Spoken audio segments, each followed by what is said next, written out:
We're going to be talking about the 7 types of videos that are quietly making creators money right now. I'm actually going to be sharing some things I haven't shared before and some 2026 updates as it pertains to making money with YouTube, as it pertains to getting views and some of the biggest changes. But this is like a super stream. So don't be intimidated by the length of this video because we've got about a 45-minute training. Then I'm going to be joined by some of our Think Media coaches. We've got special guests today. We're going to be coaching some creators. We're going to be having an extended time of tips and strategy. And so check out time codes and chapters if you are on the replay.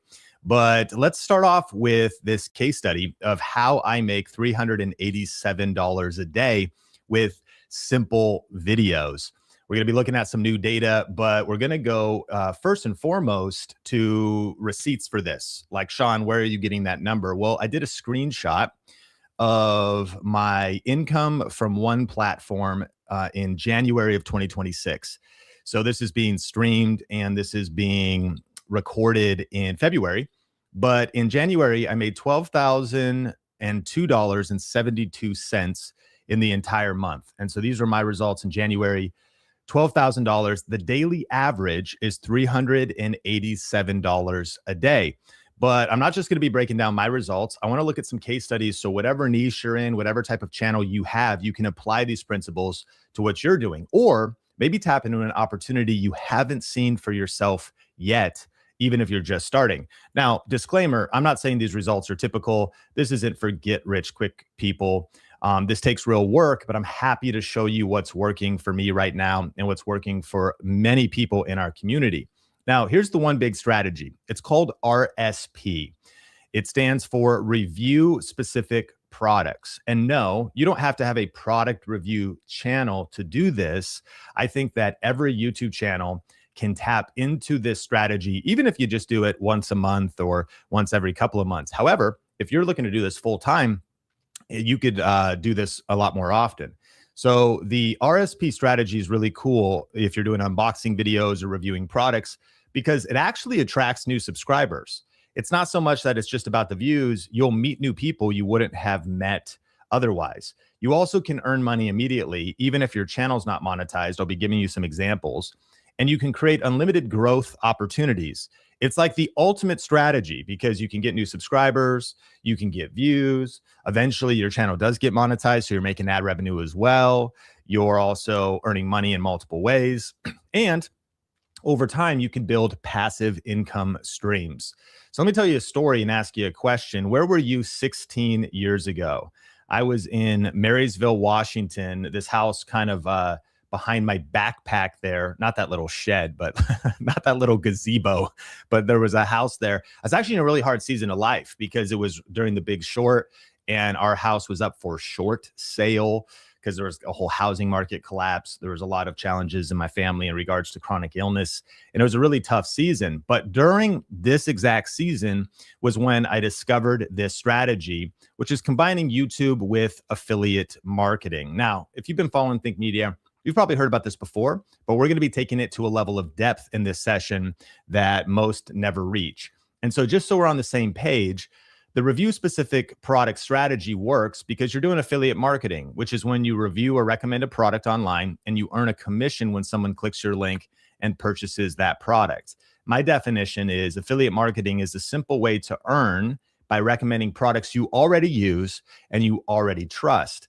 And so what you do is you can sign up for an affiliate program like Amazon, and it's not just in the US, there's Amazons all around the world, but there's all kinds of affiliate programs, right? In fact, if you're on the replay, let me know in the comments or live, is there an affiliate program you signed up for? There's, software affiliate programs, Dick's Sporting Goods, Bass Pro Shop. You could do all kinds of skincare, makeup, lots of different software opportunities. And there really is endless affiliate opportunities. In fact, one of the things we're going to be doing some Q&A today, so definitely take advantage of time codes and chapters. You might have some specific questions about, well, how do I find the best affiliate programs? What affiliate programs would work in my niche? And so you just got to find a good affiliate program and then sign up. And once you do, you can create trackable links that you put in your description. When visitors click those links and purchase something, you make money. And so I asked you, where were you 16 years ago?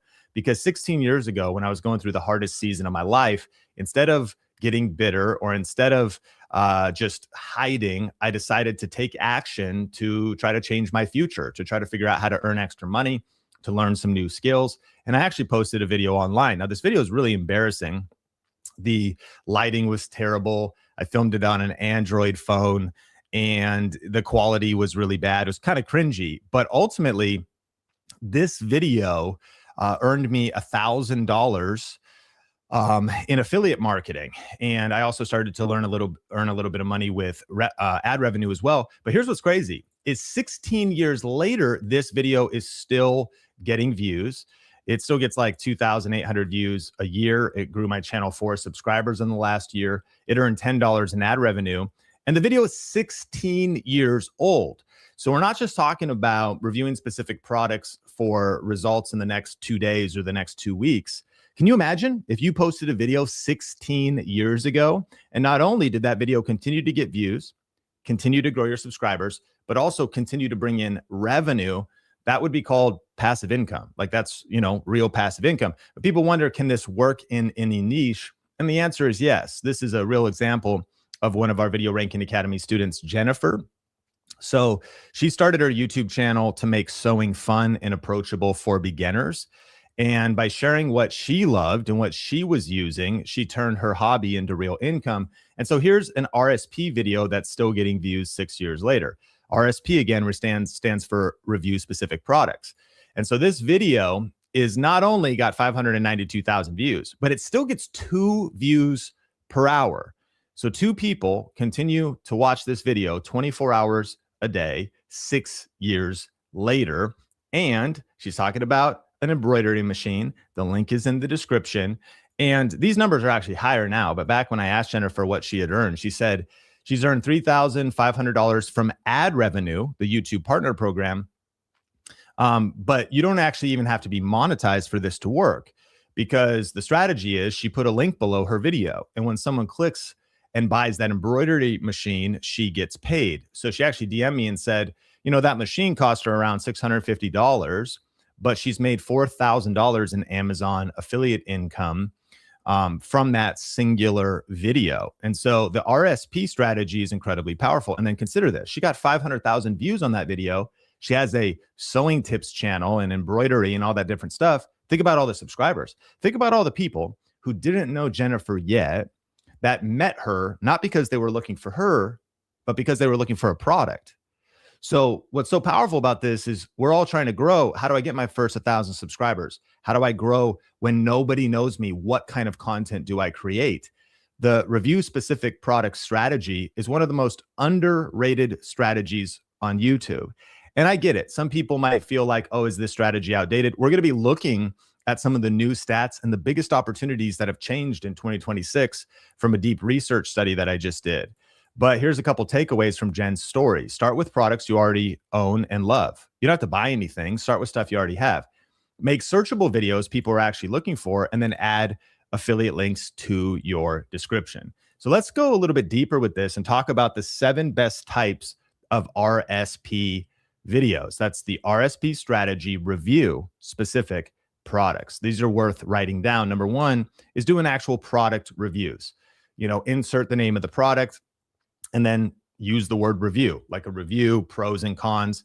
It's really powerful. Now, another one is unboxings. So what's kind of cool about that is, if you're going to review a product, you have done the research, you maybe have a lot to say, you've tested it, but you might be like, man, that's going to take some time. The cool thing is people love unboxing videos. You haven't tested it. You haven't tried it. You don't even really know anything about it. You're just showing people, hey, this is, here's the box. Okay, here's what comes in the box. Here's my first impressions. Here's the feel of it. Here's what it is. And so there's so many different layers you can approach this strategy with. First impressions is another one. If it's not just an unboxing, but you're like, listen, I've had this for 1 week. I've had this for 1 day. Let me just give you some of my first impressions. So number 4 is product comparisons. This is one of the most powerful ones. So a versus video, meaning this product versus that product, is so powerful because people are at a point where maybe they're trying to decide, Am I gonna, subscribe to Peloton and get a Peloton bike, or am I just gonna go on Amazon and get like a Nordic track bike and then illegally stream Peloton from some website? I don't recommend that, but watch free videos on YouTube or something. Like they're maybe making a decision of what are they gonna do. Do I get this sauna or that sauna? Do I buy these vitamins or these vitamins? What's the difference? Now, another one is 3, 6, or 12 months later, which here's what's fascinating is you could do these videos. You could take one product and get a lot of lifespan out of it. Like you don't have to constantly be having new things. People are curious, I've tried this now for 3 months, 6 months, 12 months. And this is important because as consumers, we care about durability. There's a lot of products where you're like, sure was great, sure was fun why it worked. I'm a father now of a 3-year-old and a 5-year-old. And so a lot of times when I'm looking for reviews, my question isn't, is the toy fun or is it, cool when you open it? My question is, how durable is it? Does it still work after my 3-year-old throws it at my 5-year-old and it bounces off the wall? It's like, what's the durability of this? Or how does it last over time? In some cases, you could even go years later. You might know our tech review channel where we talk about cameras, and we might talk about, does this camera still hold up 3 years later, 4 years later, 5 years later? It's a big opportunity. A lot of people may be searching not just for the newest thing, but can I go with a camera that's a couple years old? Answer, hint, you can oftentimes, and then save money by purchasing an older model. And think about what you're doing there. You're just being a friend. You're being a trusted guide. You're just being somebody that's transparent and helping people make a smart decision. So individuals are ultimately getting a benefit from the content that you're creating, and at the same time, you're making money. You could also do product tutorials. So in this case, how to use it. And notice these are all different. These are different angles. These are all, it might be crazy to post them all in a row, but these are at least 7. We're over 7 videos. If you did monthly updates or every seasonal updates, you could take one thing and go so many layers deep with it.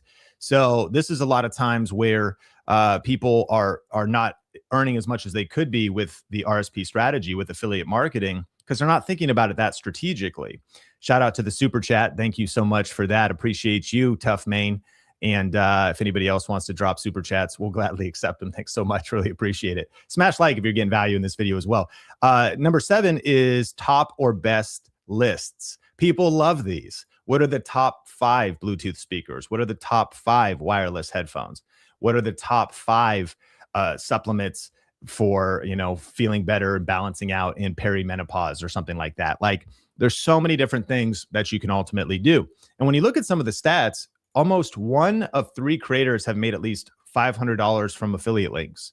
So I can understand if you haven't gotten results yet, stick with this, watch this training until the end, because this is a very real thing and it's practical for creators of all sizes from different niches, different backgrounds. Affiliate marketing gave creators over $1 billion in 2024. That's commissions paid out. And YouTube has over 350 million shopping videos right now. In fact, 35% of viewers say YouTube made them buy something. I'm one of those viewers, by the way, right? I've made buying decisions because I looked it up on YouTube and was like, finally, someone really showed me the details. 88% of people bought something because an influencer shared the link. So let's bring this into the real world. So this is actually Jacqueline.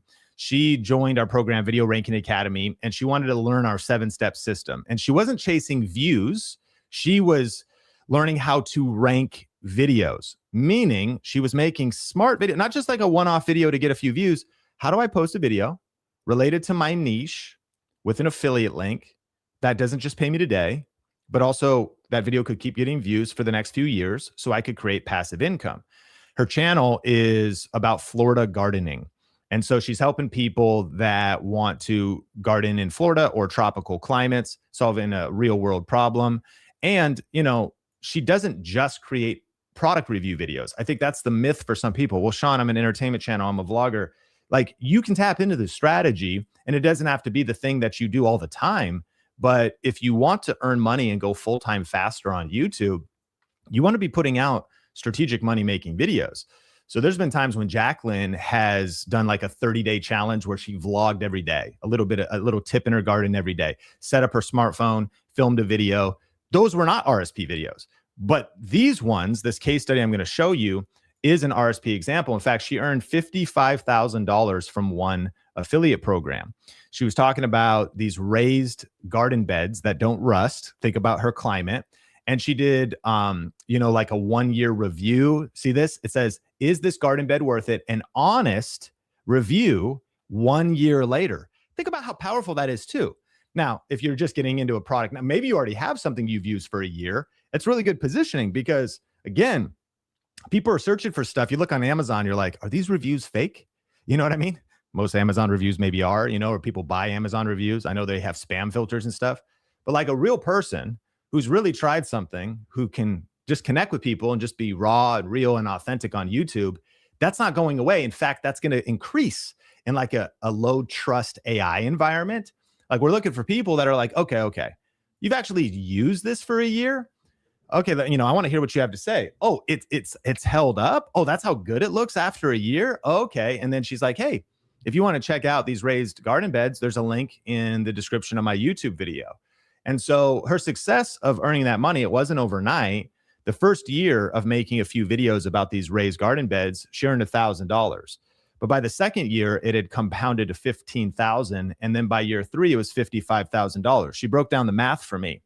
And so, what would an extra $1,000 a month do for your life?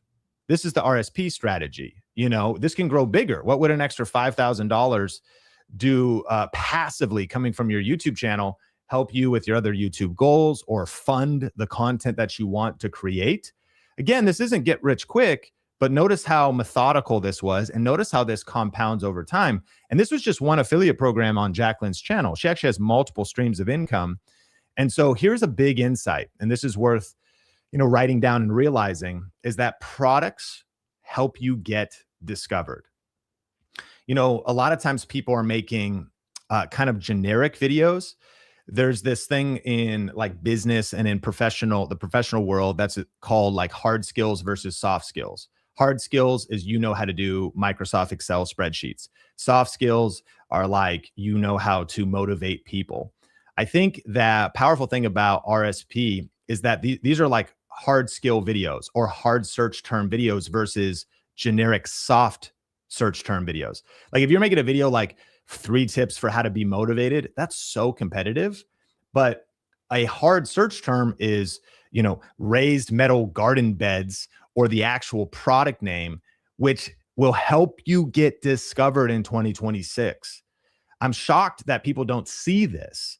They're making generic topics and there's so much competition when they could be making specific review videos that help them get discovered. And so sometimes the willingness to follow a strategy like this will get you to your desired goal. Well, Sean, eventually I just want people that, are watching my vlog or like watching my content that, have been following me for a while. Well, how are you going to meet those people in the first place? One of the best ways is products get you discovered. One of our students, Denise Jordan, is in her 70s, and she did a video called My Prepper Pantry Grocery Haul, Building a 3-Month Prepper Pantry. Now, again, what's so cool about this is that's just smart in general. You know what I mean? Like you're doing this stuff already. Like you're already like, shoot, what's happening with the Epstein files and the government and the world? I should probably prepare. It's like there's like some crazy stuff happening in the world. So what are you doing already? What do you already invest in? What do you already spend your money on? Pretty smart to prepare a prepper pantry for your family.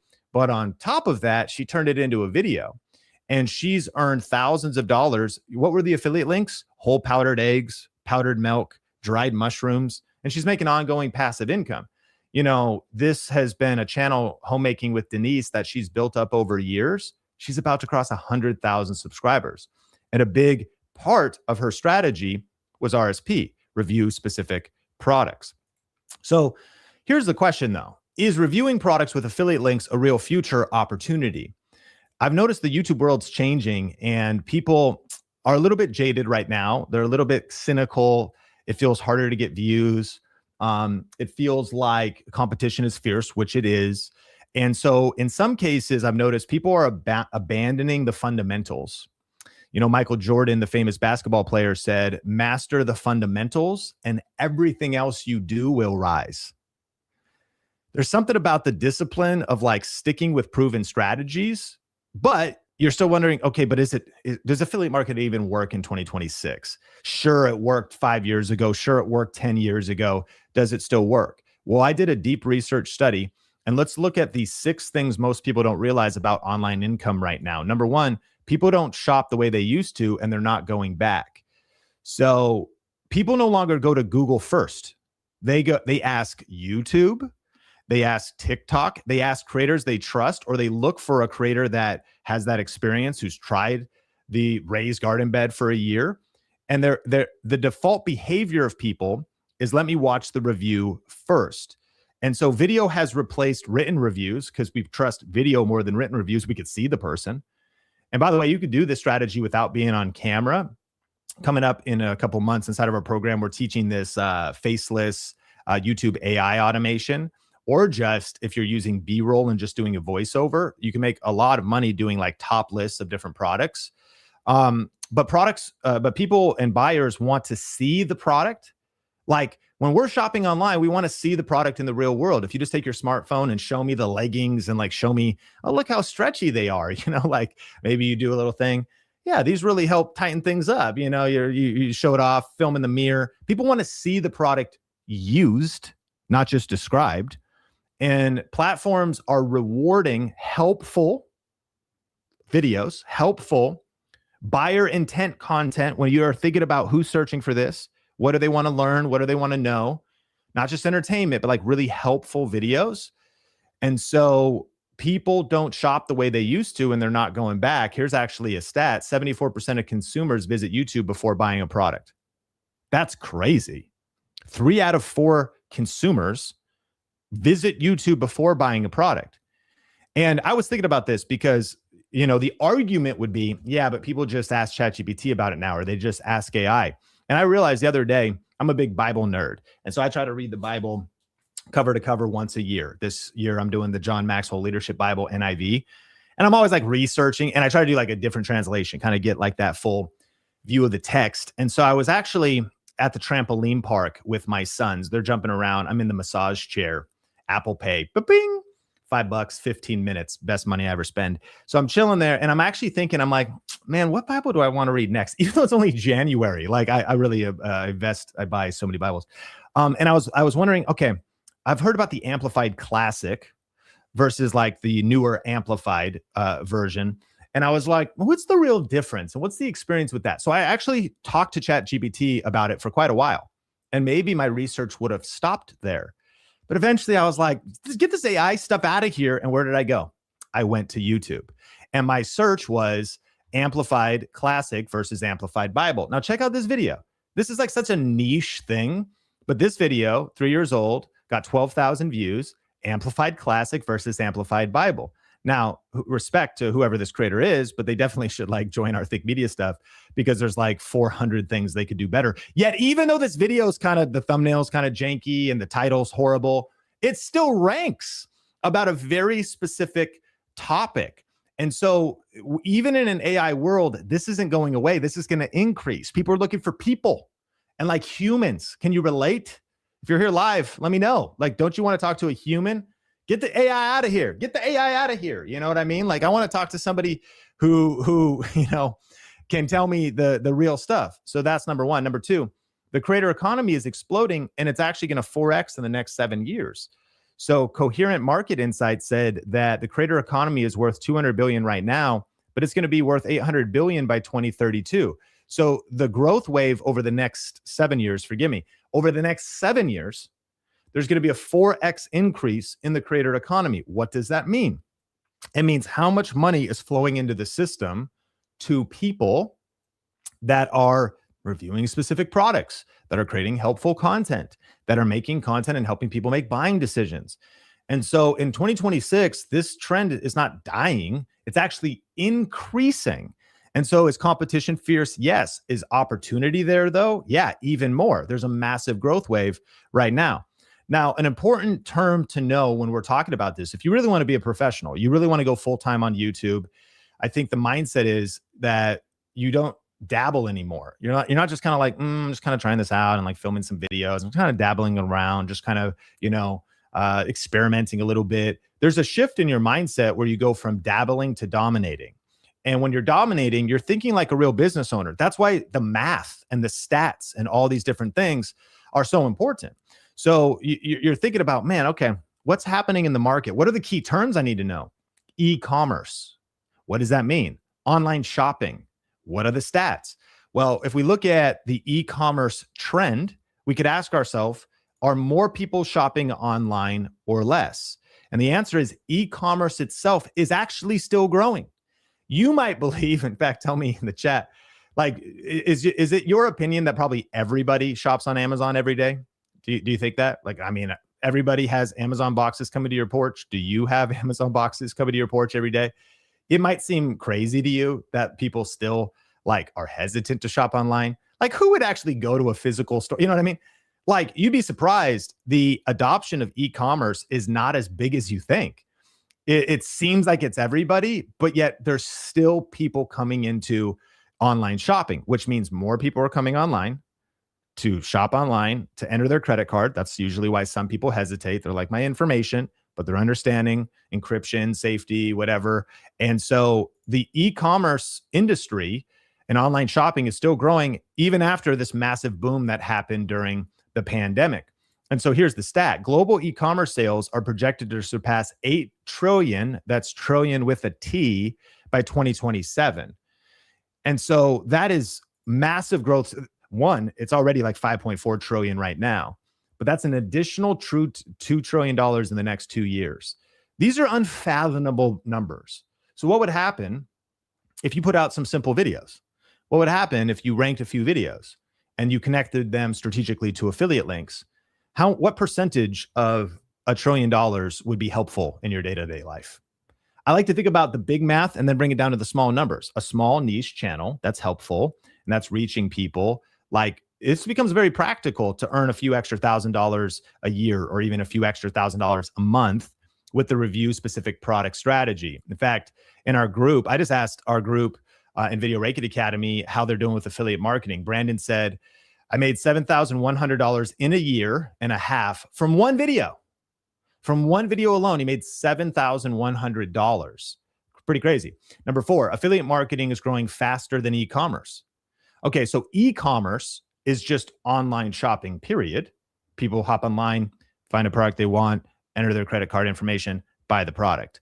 Affiliate marketing is when you post a video and they hop on YouTube, look for a review, a comparison, watch your video, click your link, and then go to the website and purchase something. And affiliate marketing is growing faster than e-commerce. And this is why brands are tripling down on affiliate marketing, because the brand only has to pay after the sale happens. There's a big argument between, eventually you might want to do brand sponsorships, brand deals. We do those, we teach those. But affiliate marketing is like the ideal situation for a brand because they only pay the creator if an actual sale is generated.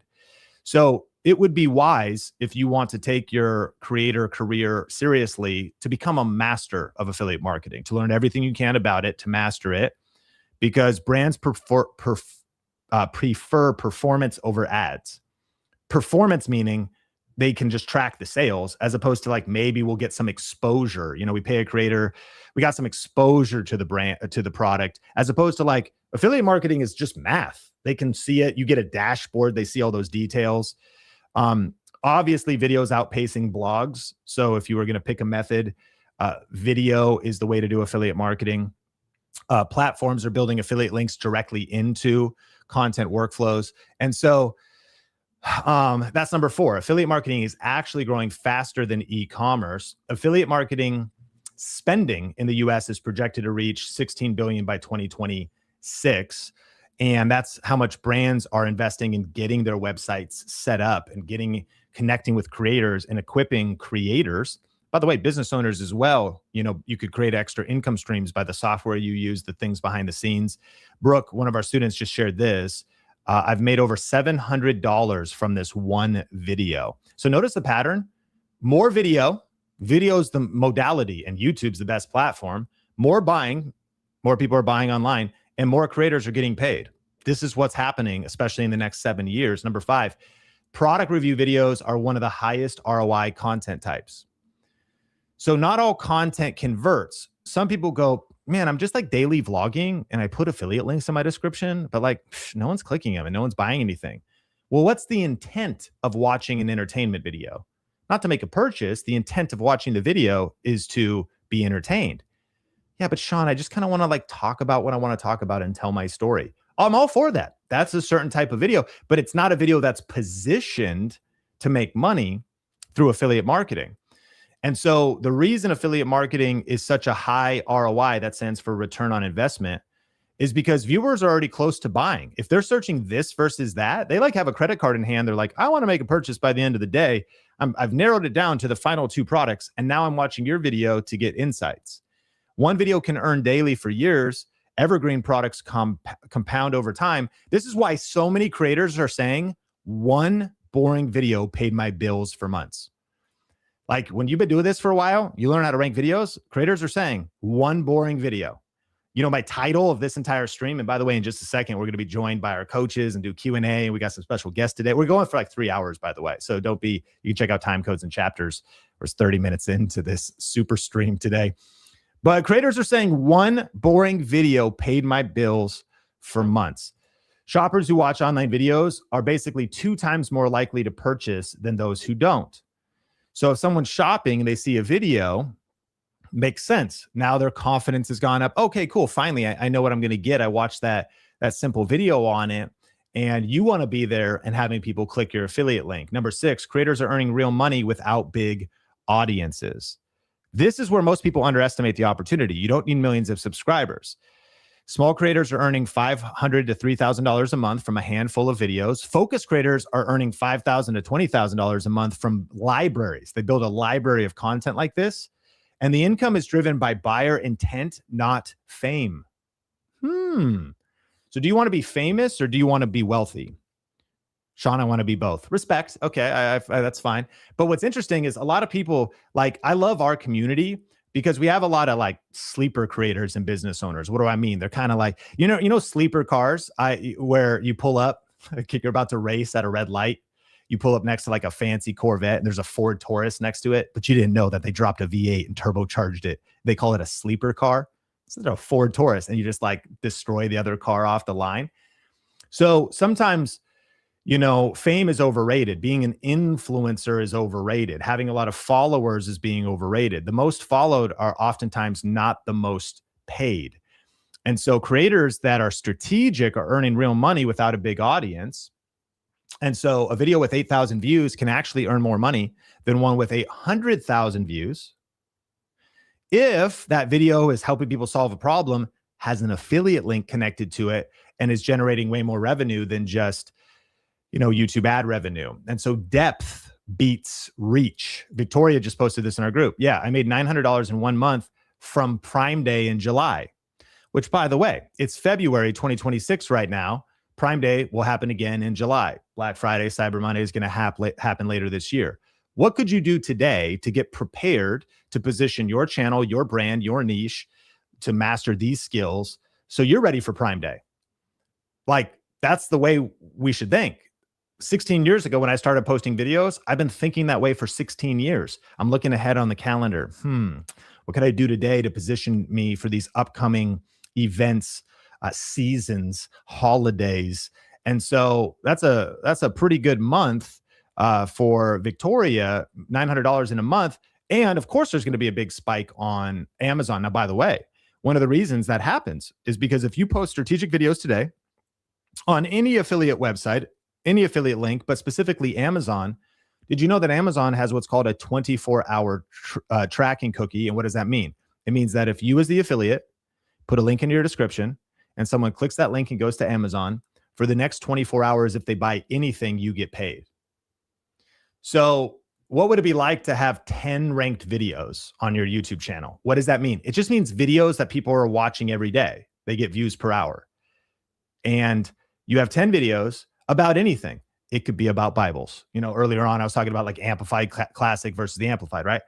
So you have like 10 videos that are out there, and there's links in the description. And then you're like, and by the way, if you want to check out, this book, this Bible, click the link in the description. They click it, they go over to Amazon, they add that to cart, but then they're also like, oh, it's Prime Day, right? They're doing their own research.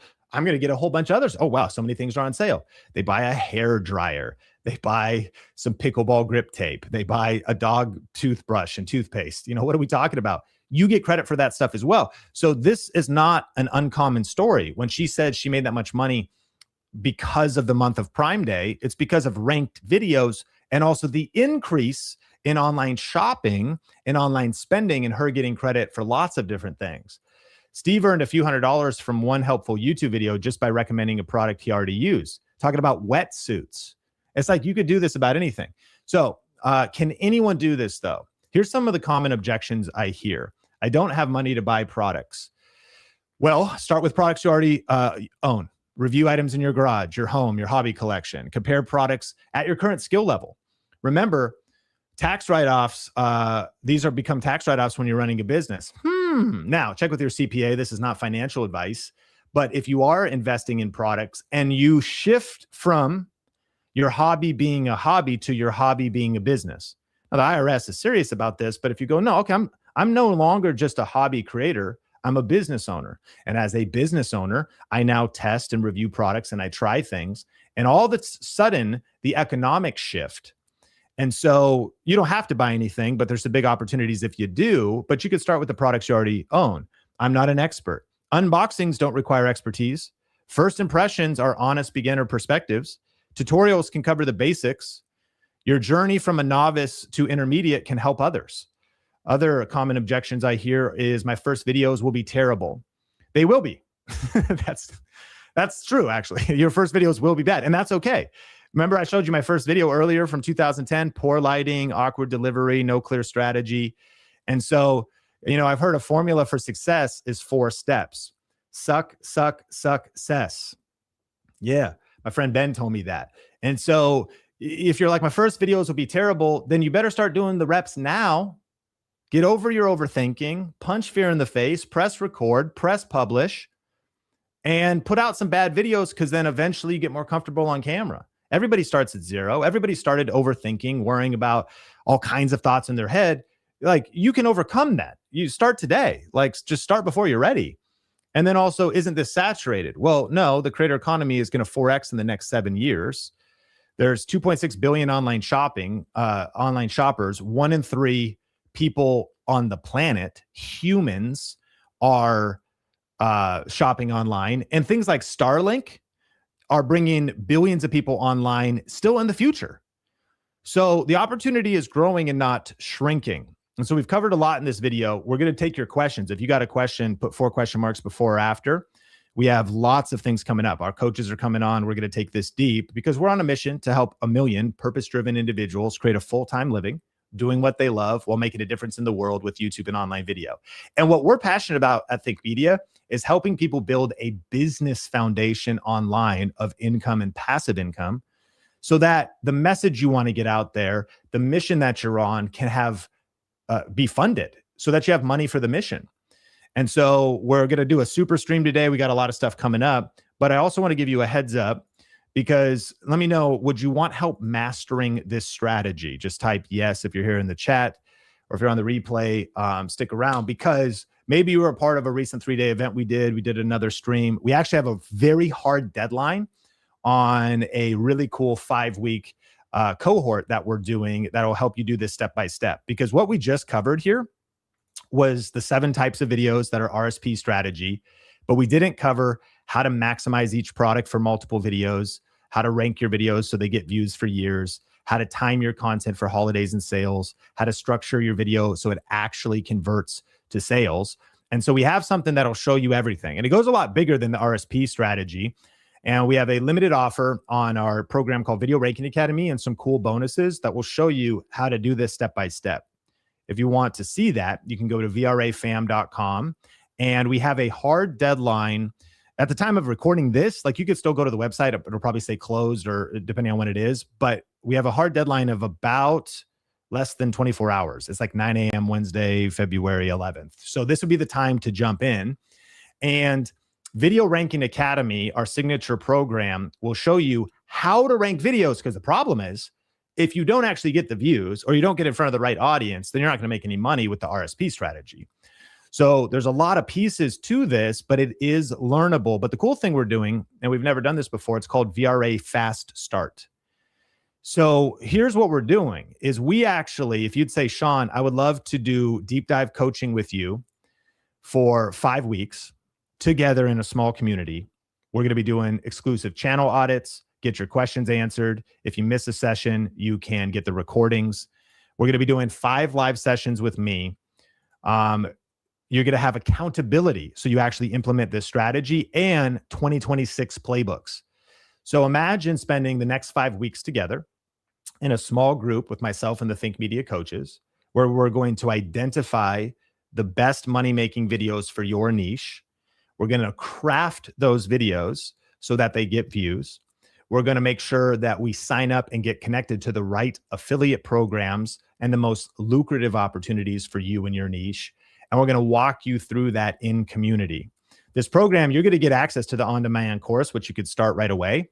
But we're doing 5 weeks of coaching in group coaching. It's called a cohort. It's with our coaches. It's going to be incredible. You're going to meet some of them today.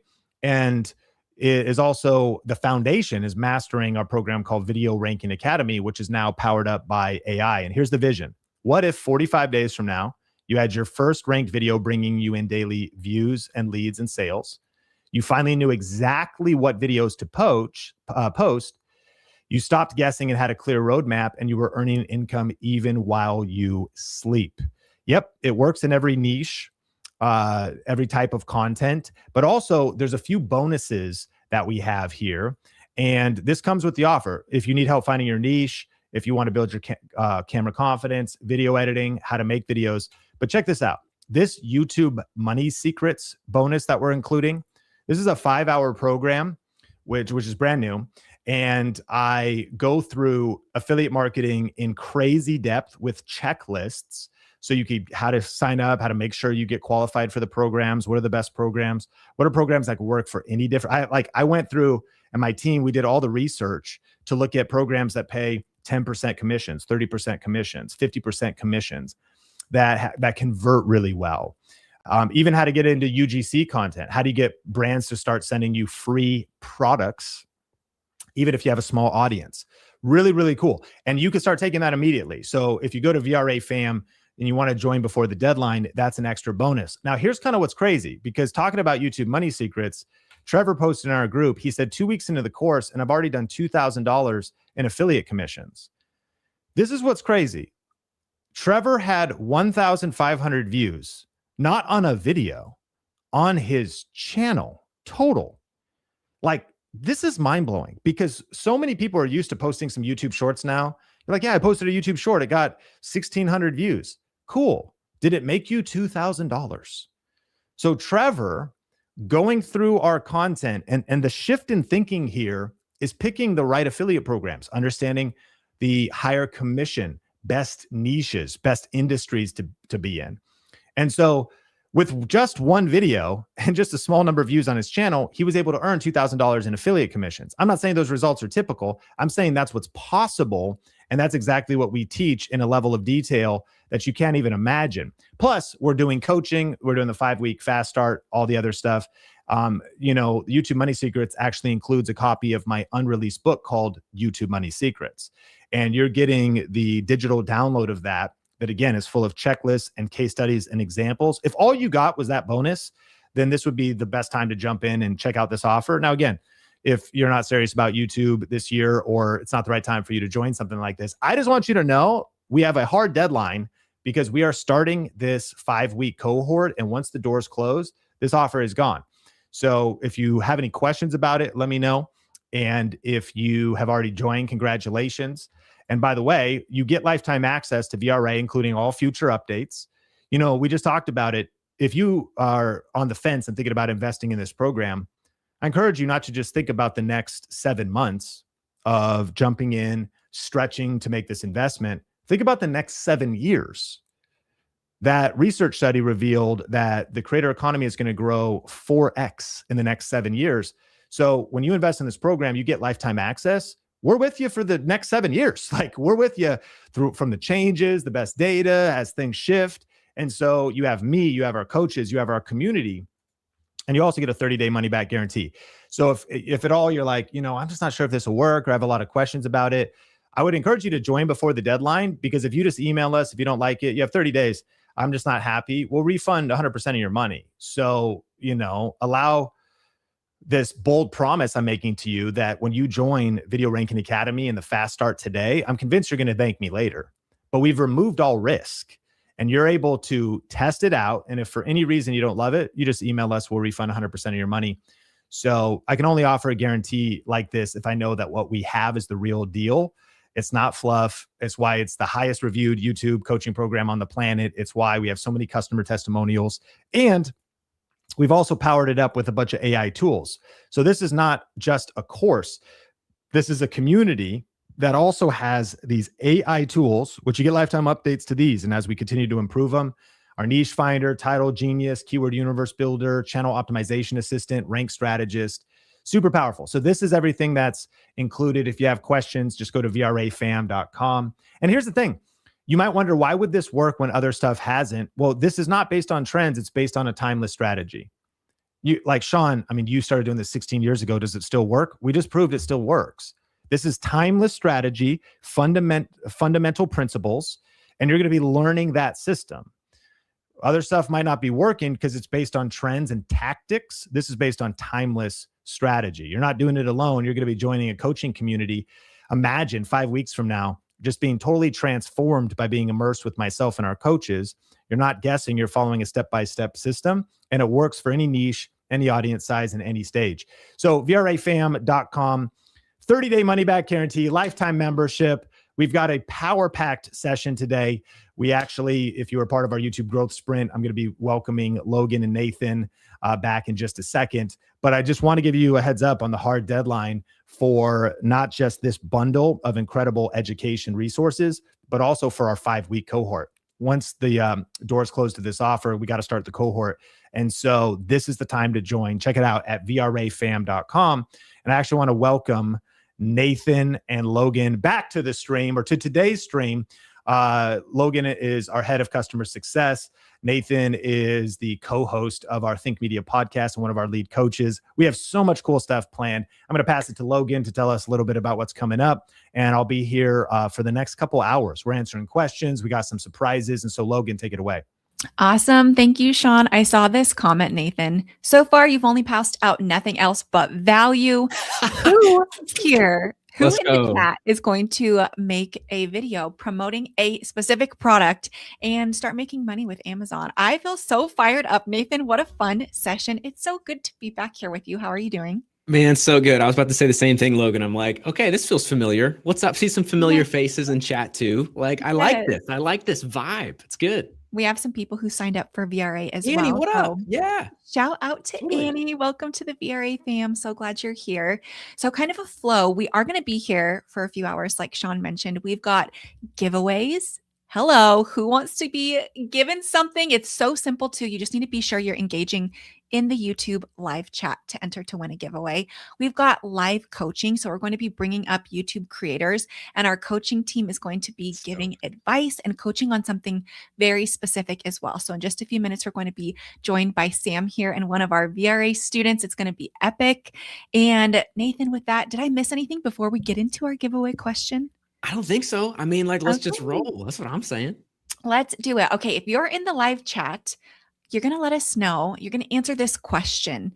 What is your biggest struggle on YouTube right now? So as a YouTube creator, or possibly somebody who is going to be given the title of YouTube creator when you post your first video, what is your biggest struggle on YouTube right now? We'll be doing these giveaways throughout the stream. So let us know in the chat. No need to spam the comments. Just one comment is great. Let us know your biggest struggle on YouTube right now.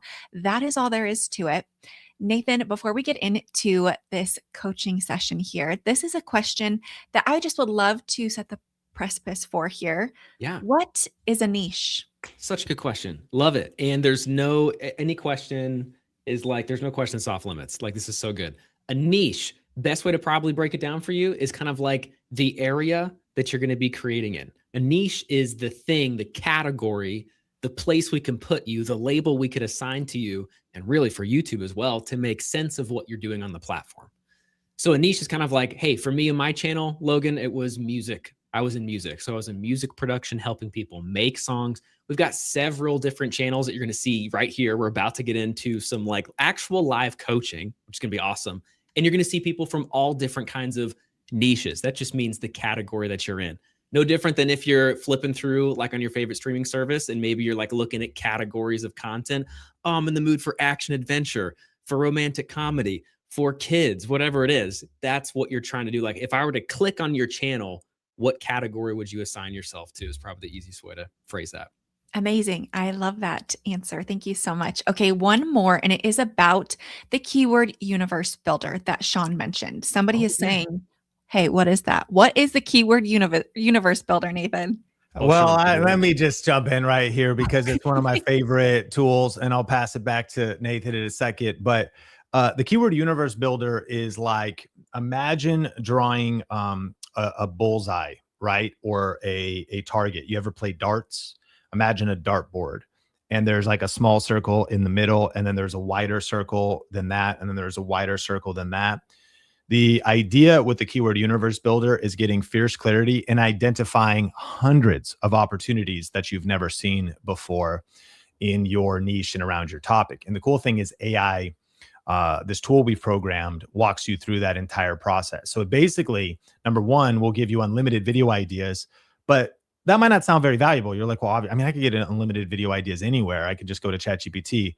No, it's a different approach than that. What you're actually getting is you're getting our proprietary process that's scanning the internet, that is thinking abstractly about how to build an entire world. That's why it's called universe, to build an entire universe of topics to cover over time so that you can get views, grow your channel, and ultimately make more money with affiliate marketing as well. What will happen is there's a lot of things that you can't see yet, that sometimes we get so close to the problem, we're focused on the small circle, we start to see bigger, and then it'll walk you through developing a strategy of what videos should you create in what order, because we're obsessed with answering the question here at Think Media: what is the shortest path to making money for you? The shortest path. Because of course I mean, if I was like, I'm going to show you how to make $10,000, you're like, cool, how long is it going to take? And you're like, it's only going to take 200 years. You're like, well, it's going to be hard to spend that money because I'll be dead. You know what I mean? But like, what's the shortest path? We spend so much time on YouTube getting distracted and making videos that take so much energy. You know what it's like? Take a shower, get ready. I don't know if you actually shower before your videos because, you know, videos don't really have smell-o-vision, but you might shower. I like to do that if it makes me feel fresher, even if just for myself, whatever. You got to get ready, plan your video, shoot your video. You want to make sure you're making the right videos connected to the shortest path to make money for you. So anyways, sorry for hijacking the stream. Back to y'all. Amazing. Anytime, Sean. We're here for it. Anytime. Glad. I was going to show this really quick, Logan. Like, this is actually the tool itself. And so everything Sean was talking about in the AI stuff makes it ridiculous. I mean, I'm going to click the button and it's going to populate all this stuff. It's ready to go. And then I have some questions that I need to answer, just like Sean was saying, to help us go deeper. But you're going to get your channel tags, like what to actually put. Did you know? I actually don't know. In the chat, who knows that there's such a thing as channel tags? Because usually in coaching, people are like, what? Like, I can put tags on my channel? Yeah, you could tell like YouTube, hey, over here, my channel's about this, this, and that. Oh boy, what are we even playing, Logan? I got to stop. I'm going to keep nerding out, but that's the tool. I love that. Yeah. And if you're somebody that feels overwhelmed with trying to niche down or figure out your niche, it really does. That tool makes it so simple. But then the keyword universe builder, amazing. And if you would like to access that, it is inside Video Ranking Academy. So not only is it the 5 weeks of the coaching cohort with Sean and our coaches, but it's powered by AI. So there are multiple AI tools in there for you to use. Nathan, as Sean was talking, let's hit Bonnie's question. Only Bonnie, I knew there would be one. Okay, well now you know. And you can go make changes if you want, or hop into that tool even better and get some specific labeling for your channel to help YouTube even know more about, hey, when this channel puts a video out, it's under this umbrella. Man, that's good. Hey, if you're here for YouTube coaching today, we're going to over deliver. And I can can confidently say, I promise, because our coaches love nerding out about this kind of stuff. So you are in the right place if you would like YouTube Agreed. coaching.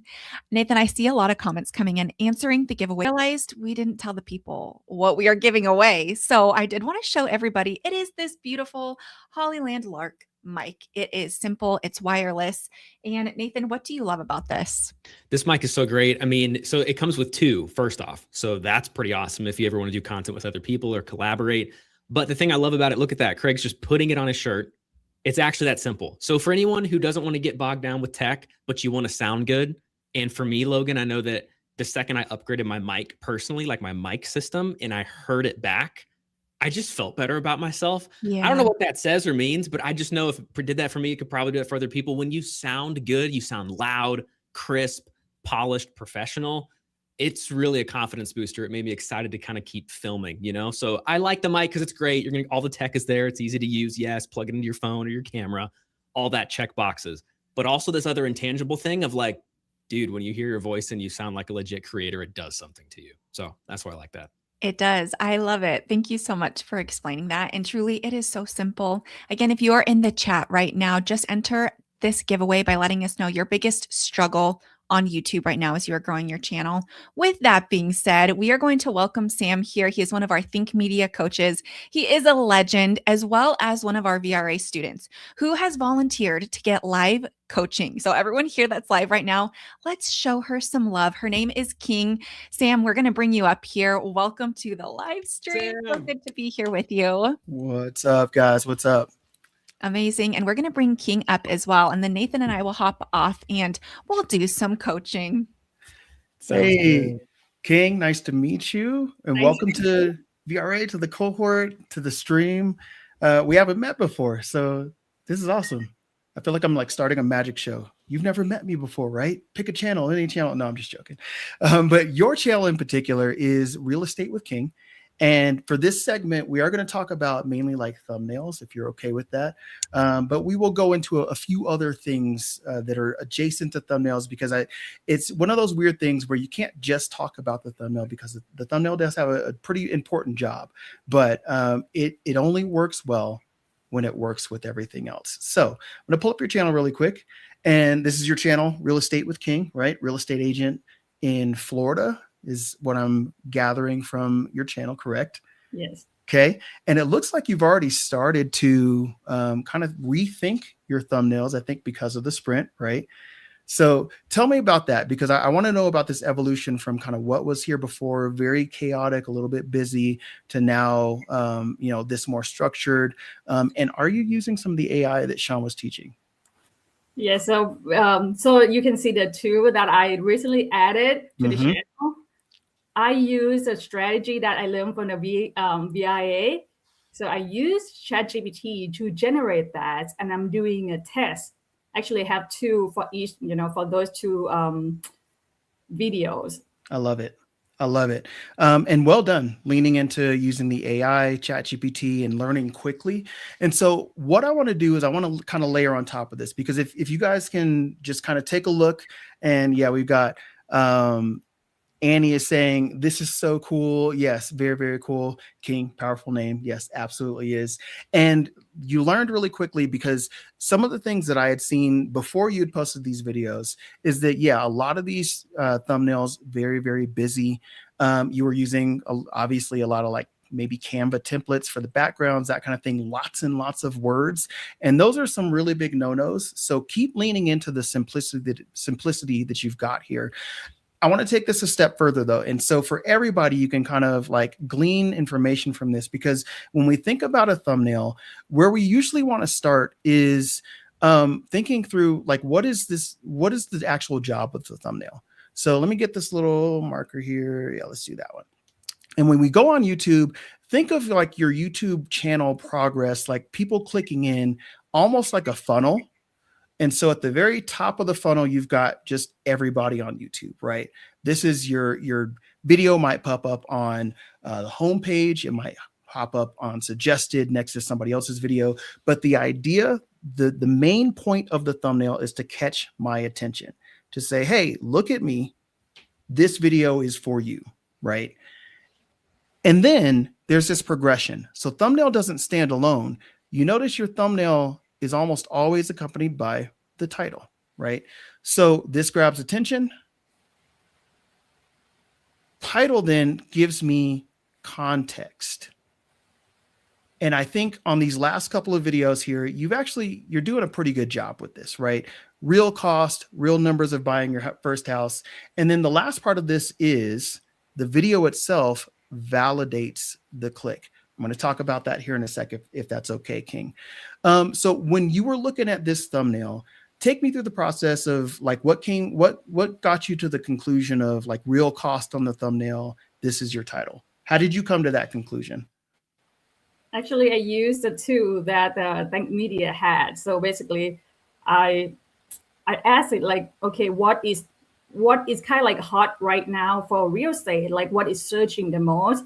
So it gave me actually 3 videos. So the first, the second, and the third, I'm thinking about to do it, after this coaching this week.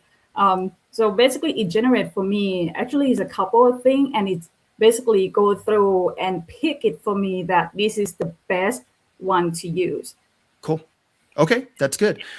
So some other things I would like you to think through though, because the AI is great, but I always default to when I'm teaching creators, it's like, yeah, AI is good to get us to a starting point. As a creator, we need to start to understand our audience too. And so real cost is good. It's a bit broad. I would say it'd be interesting to also test like something more specific. And when I look at your videos, I did pull up the videos. I can't see your test that's going on. So I don't know what other thumbnails you're testing, but it would be interesting because you were talking about these numbers and you actually somewhere in the video, you start to talk about like down payment costs, and quantification is great on thumbnails. So maybe instead of real cost, which is broad, you do like 20% down, question mark, right? Open a curiosity loop. When we're talking about text on thumbnails, which is not always necessary, I will throw that out there. But if we can capitalize on one of a few different things. So either a pain point that somebody is dealing with, or a desired state, something that they want, right? Or a transformation. Where is this video going to get me to, right? What is the before and after? Before and after is a really good kind of like framework for a thumbnail, right? But thinking through one of those things that I can represent, 20% down on anything is a pain point, right? And especially when you think about a house, like if you're thinking about typical, I don't know what the typical house costs in, Florida, but here in Colorado, it's like you could be in for $500,000 before you even like blink an eye, right? And 20% on $500,000 that's a lot of money. And so that would catch my attention. And then you further quantify it down here, the real numbers on buying your first house, which is good, but I would say almost missing some click triggers, some keywords. So when we talked about keyword universe, right, this is where this kind of comes into play as well. So maybe like a title of how to actually finance, that word finance, your first home, right? And so thinking through maybe what are the terms that people are searching for, or what are the click triggers in YouTube that the keywords that I can leverage there. What are your thoughts on that, King? Yeah, it's good. So I rely on, AIs a lot. So For sure. Yeah, thinking about like, if I were looking forward to buy my first home, so I think like, okay, most people think about 20% down. So my question is like, do we say real cost and then 20% down, text below it, or I just take the real cost out? I would take the real cost out. And that's another key thing too, that you did really good on these last two, is typically less words is more. So if you can say it, I typically say 3 to 5. 3 is a really good metric.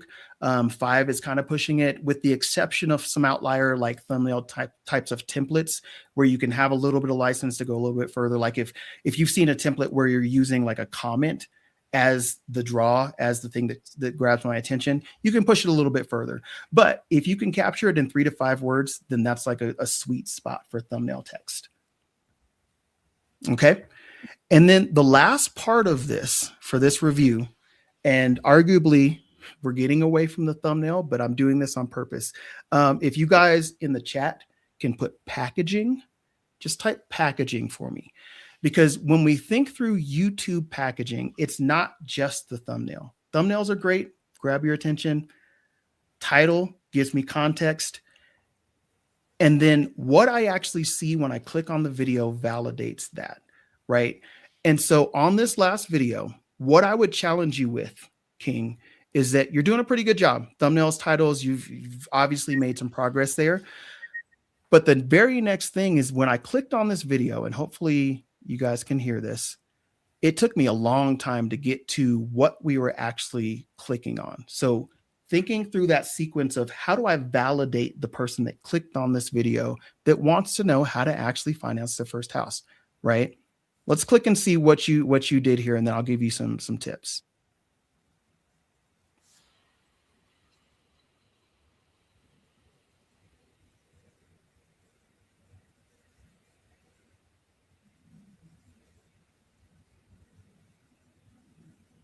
Okay, we're 15 seconds in and I'm just now seeing you, right? I think that this is an area for improvement because this front bumper is great, but on a 3-minute video and we're already 15 seconds in, that's a lot. That's a lot.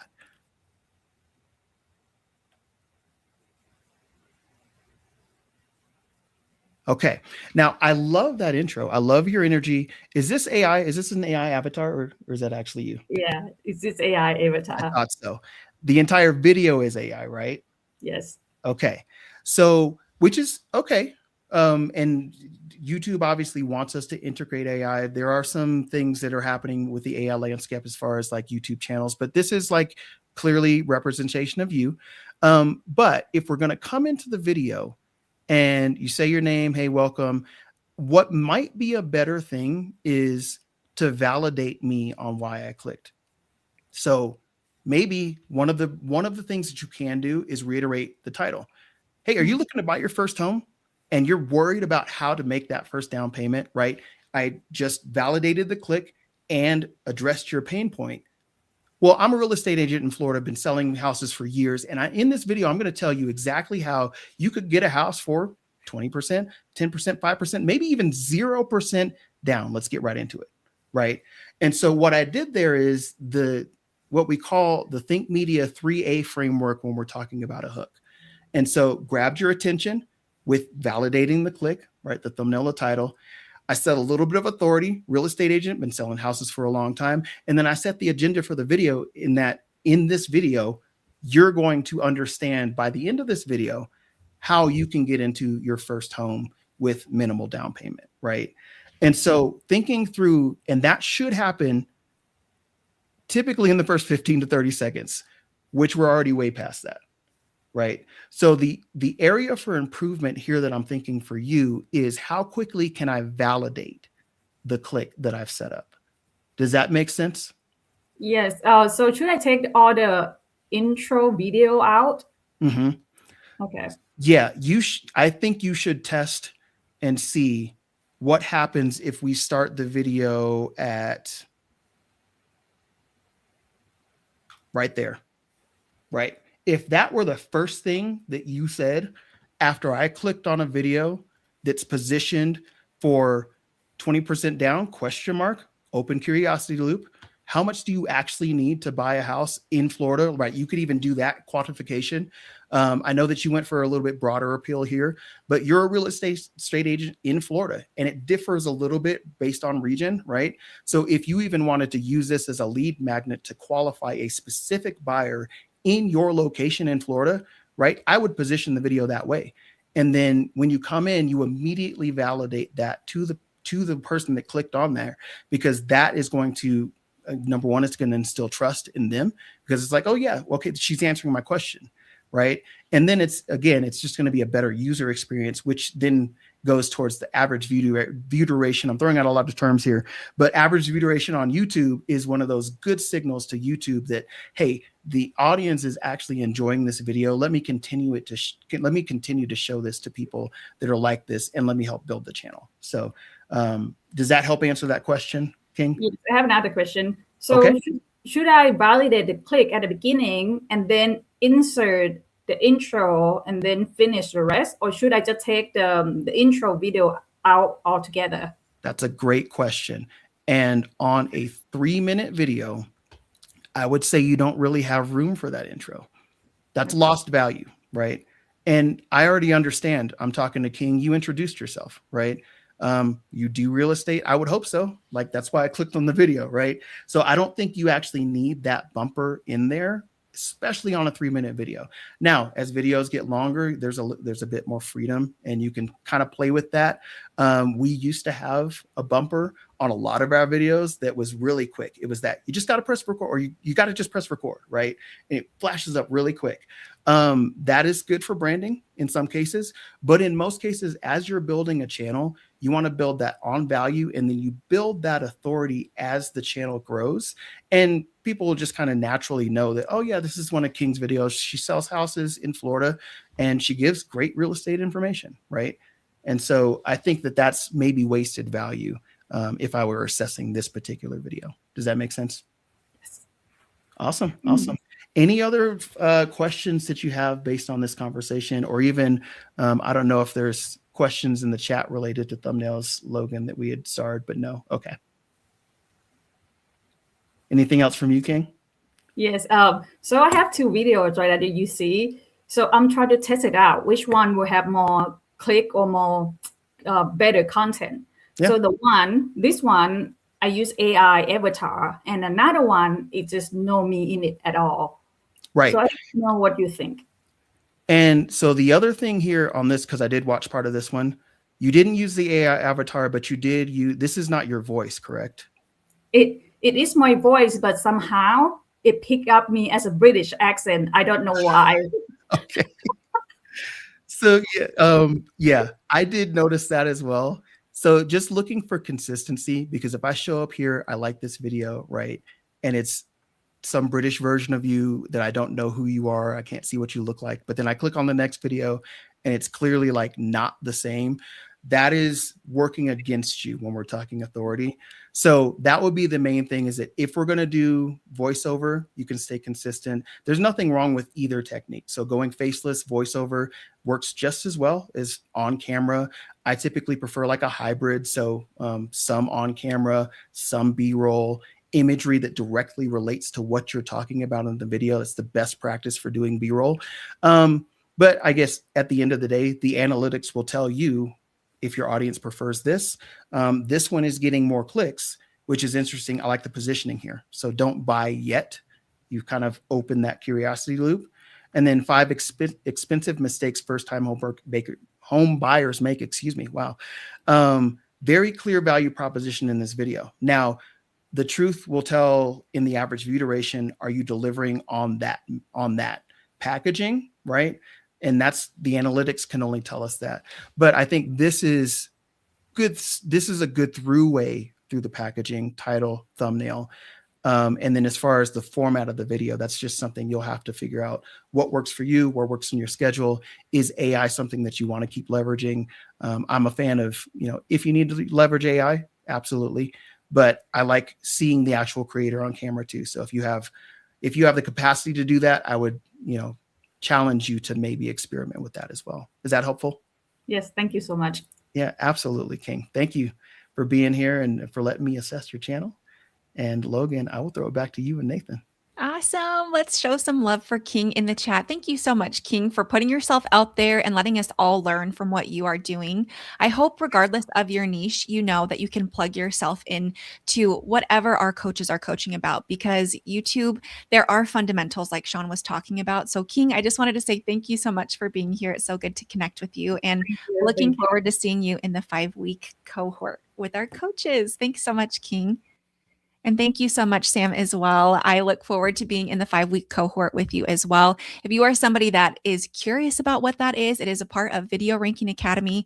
For the next 5 weeks, we are going to be doing our 5-week coaching cohort, where not only are you going to get access to Video Ranking Academy, but you're going to be with Sam, a plethora of our other coaches, as well as Sean. And we're going to be walking through the beginning of VRA with you. So not only are you going to be getting the course in the community, but we are going to be face-to-face with you for the next 5 weeks. And also King will be there too. So King, very much looking forward to that.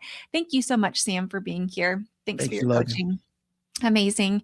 Next, we are going to be joined by another one of our Think Media coaches, none other than Alex himself. He is a tech wizard, a man of many trades, specifically on YouTube. And he is going to be joined by another one of our VRA students who is doing some incredible things with his channel. Welcome, Van. It's so good to see you. Good to be here. Yes. And thank you as well for putting yourself out there and allowing us to coach you live so we can all learn from your channel. Alex, I will let you get in. Awesome. Well, Van, it's nice to meet you. So stoked that you're part of VRA and that you're going to be in the cohort with us for the next few weeks. It's awesome to meet you. I'm going to pull up my screen here so we can start talking about your channel. But why don't you give us a little bit of an overview so that everybody can kind of understand what your mission is here?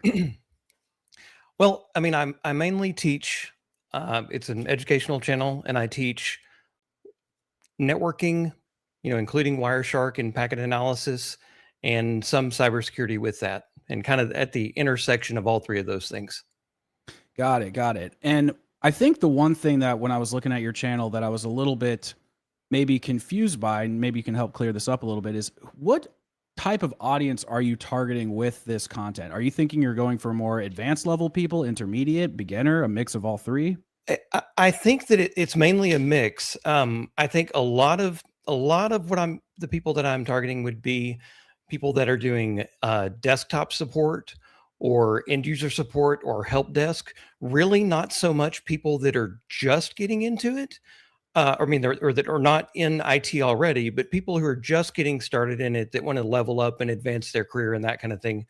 I know I do have some people more of the expert level that watch it, but that, I mean, and there's some content for them too, but the main target is kind of the more of the entry level people who are getting into networking and really trying to push forward with their career. Okay, cool.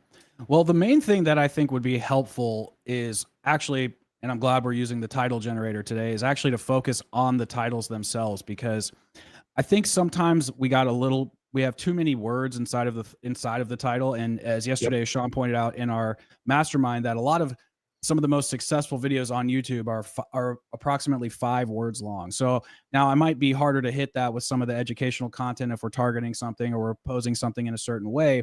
But to kind of put that simplistically, the more like language we have in the title, the more it's going to kind of bog down, just the viewer experience of scanning through the content and seeing just so many words thrown at them. So just kind of positioning the content in a way that's going to be user-friendly for that beginner or somewhat intermediate level student, which, to kind of highlight here, one of your most recent breakout videos, Wireshark intermediate class, I mean, straight to the point, not even 5 words, we're hitting only 3 here.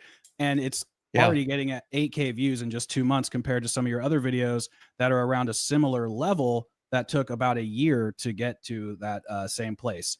And even if we look at your analytics on this video, it took about 2 days for this video to just like skyrocket. And yes, it did. More, it may be plateauing a little bit, but it's still getting views. And you got almost 500 subscribers from this. Yep. Which is incredible. So, and I remember you were saying inside of your note to us that the retention was a little it dropped off pretty quickly, but that's partially to do with the video actually going out to a lot of different people. So the data is going to get a little bit muddy, but you do have a pretty like clean curve here in terms of like the retention of the people who stuck around. It's not jumping out up and down too crazy or anything like that. So I wanted to basically just take a look at some other channels that have made content. And I think it might be helpful to package this in a way that's a little bit cleaner for the beginner. Yes, you can make that video for people who are intermediate, but if we package it a little bit more for the beginner, I think you're going to have an easier time reaching a broader audience, getting more views, getting more subscribers. And as you start to funnel down into the more advanced people, you can target them. They might be more valued views if you ever want to build a coaching program or anything like that. There'll be more valuable views that will actually be able to funnel into the business. But in terms of getting people that are leveling up their skills in the beginning, I really want to start positioning the content in a way like Anson Alexander is doing right here. Okay. Yeah, that sounds good. Yeah. And even so, and I don't want to get too far in the weeds in this, just utilizing some simpler thumbnails that are a little bit more clean. Oh, there it is. Some of the thumbnails in this, building thumbnails takes time. I'm not expecting you to be some sort of graphic designer by the end of the call or anything, but but I would really like to start focusing on that just a little bit, having your face be in the thumbnails a little bit more, making you part of that brand, and just having some more, like I said, clean and simple imagery that really defines like what it is we are looking at in this video. With introduction to home networking, we see a router and an Ethernet cable. It's just basic 101 type stuff. We go to Wireshark. We see, I mean, the fin is a little on the nose here, but we see that we got a fin right there.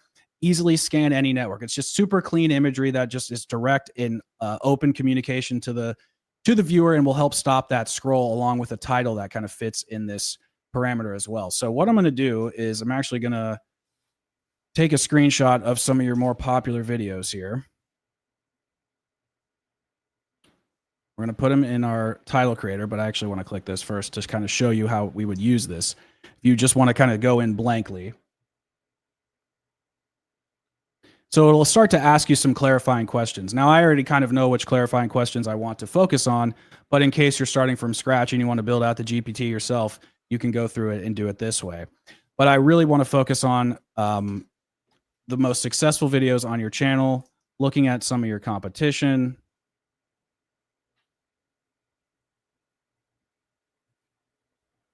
I mean, we see like 2 videos right here at the top of search that have almost 1 million views, about 700,000, and the other one has almost 1 million. So there's definitely some draw for this topic with Wireshark. Now, do you have any questions so far while I'm kind of just clicking around a little bit? No, not really. I mean, what you're saying sounds really good. I know that my titles and thumbnails is kind of, I've been trying to get them right, trying to simplify them, but yet, you know, make them more where people want to click on them. So yeah, this is great.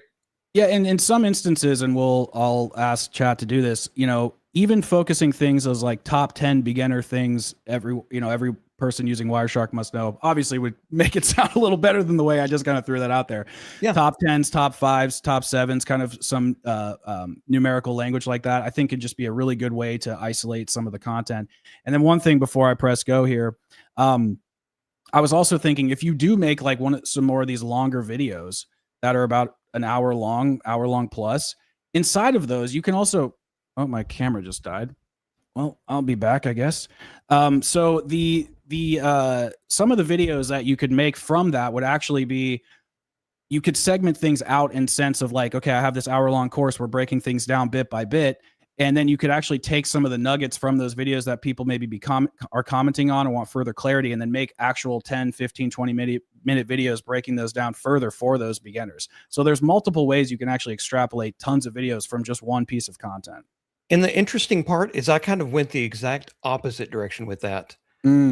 I made the smaller videos first, and then kind of went back through, and like the one that you're saying, the Wireshark Beyond the Basics, that's actually a bunch of the smaller videos with some extra content for me in between them and stuff like that. So would that be something you would suggest also?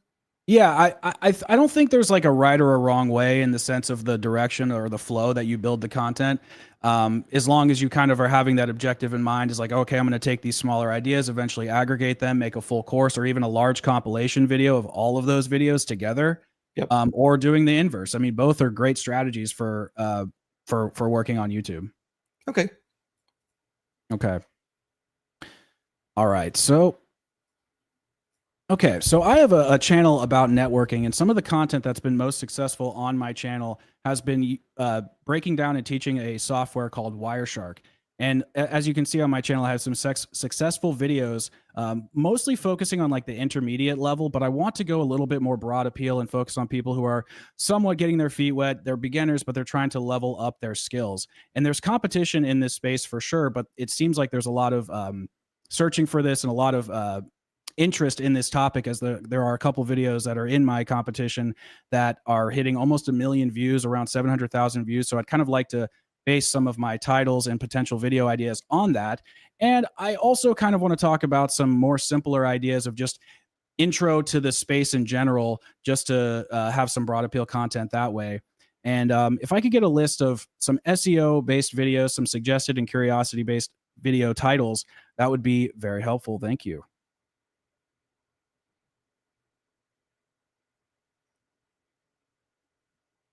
All right, so waiting for this to pop up.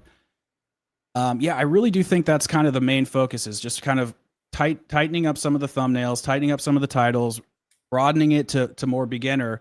And as you start to kind of polish your content plan, generally speaking, I think you'll start to see that if you focus most of the content, maybe like 40, 50% on it, on the more unaware position, the more broad appeal position, you'll start to get more views and whatnot.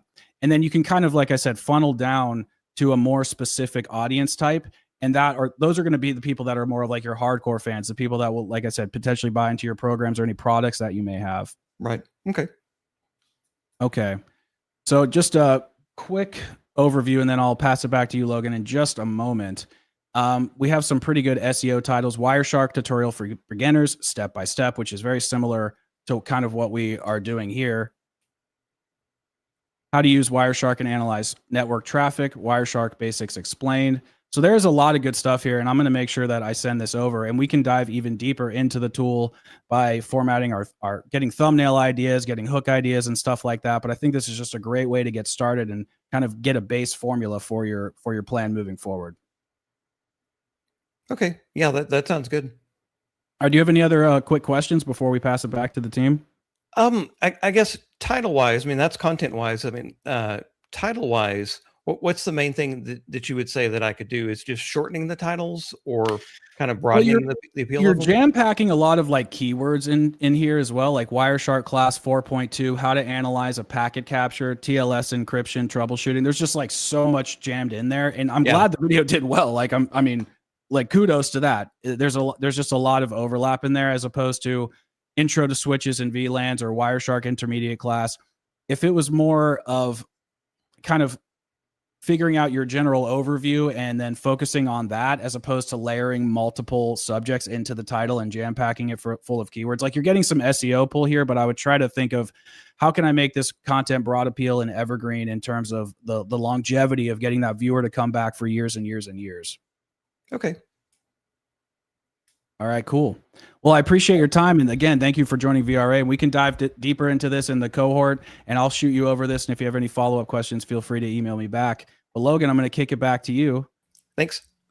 Thank you so much, Van. You're doing some incredible things with your channel. And I know you had mentioned you've seen some traction. And so I'm just excited to see how these small tweaks can lead to giant peaks, like Sean always talks about, and for your channel to continue growing. And we are so excited to be a part of your YouTube channel, Van, or your YouTube channel journey, and just to see where this cohort takes you as well. So great job on what you've already accomplished with your channel, and excited to see where we go from here. Thanks for being here, Van.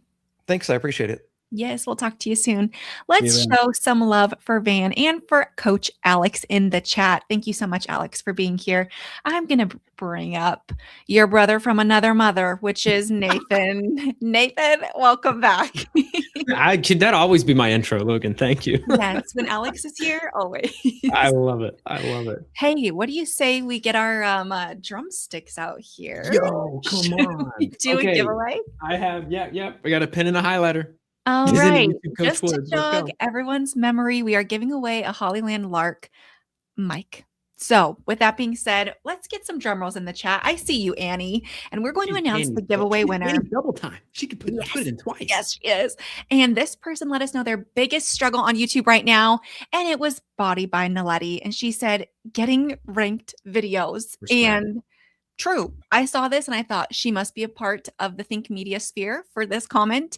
And also Sean is going to be coaching more today about the 7R system and how to rank your videos. And so I just saw this and thought, I hope you're encouraged. That is what we're all about here at Think Media. And hopefully this is no longer your struggle. That is what our coaches coach on all the time, is how to actually do this for whatever niche you're in. So now not only are you going to learn how to rank your videos, but you're also going to have a mic. So your audio is going to be crispy.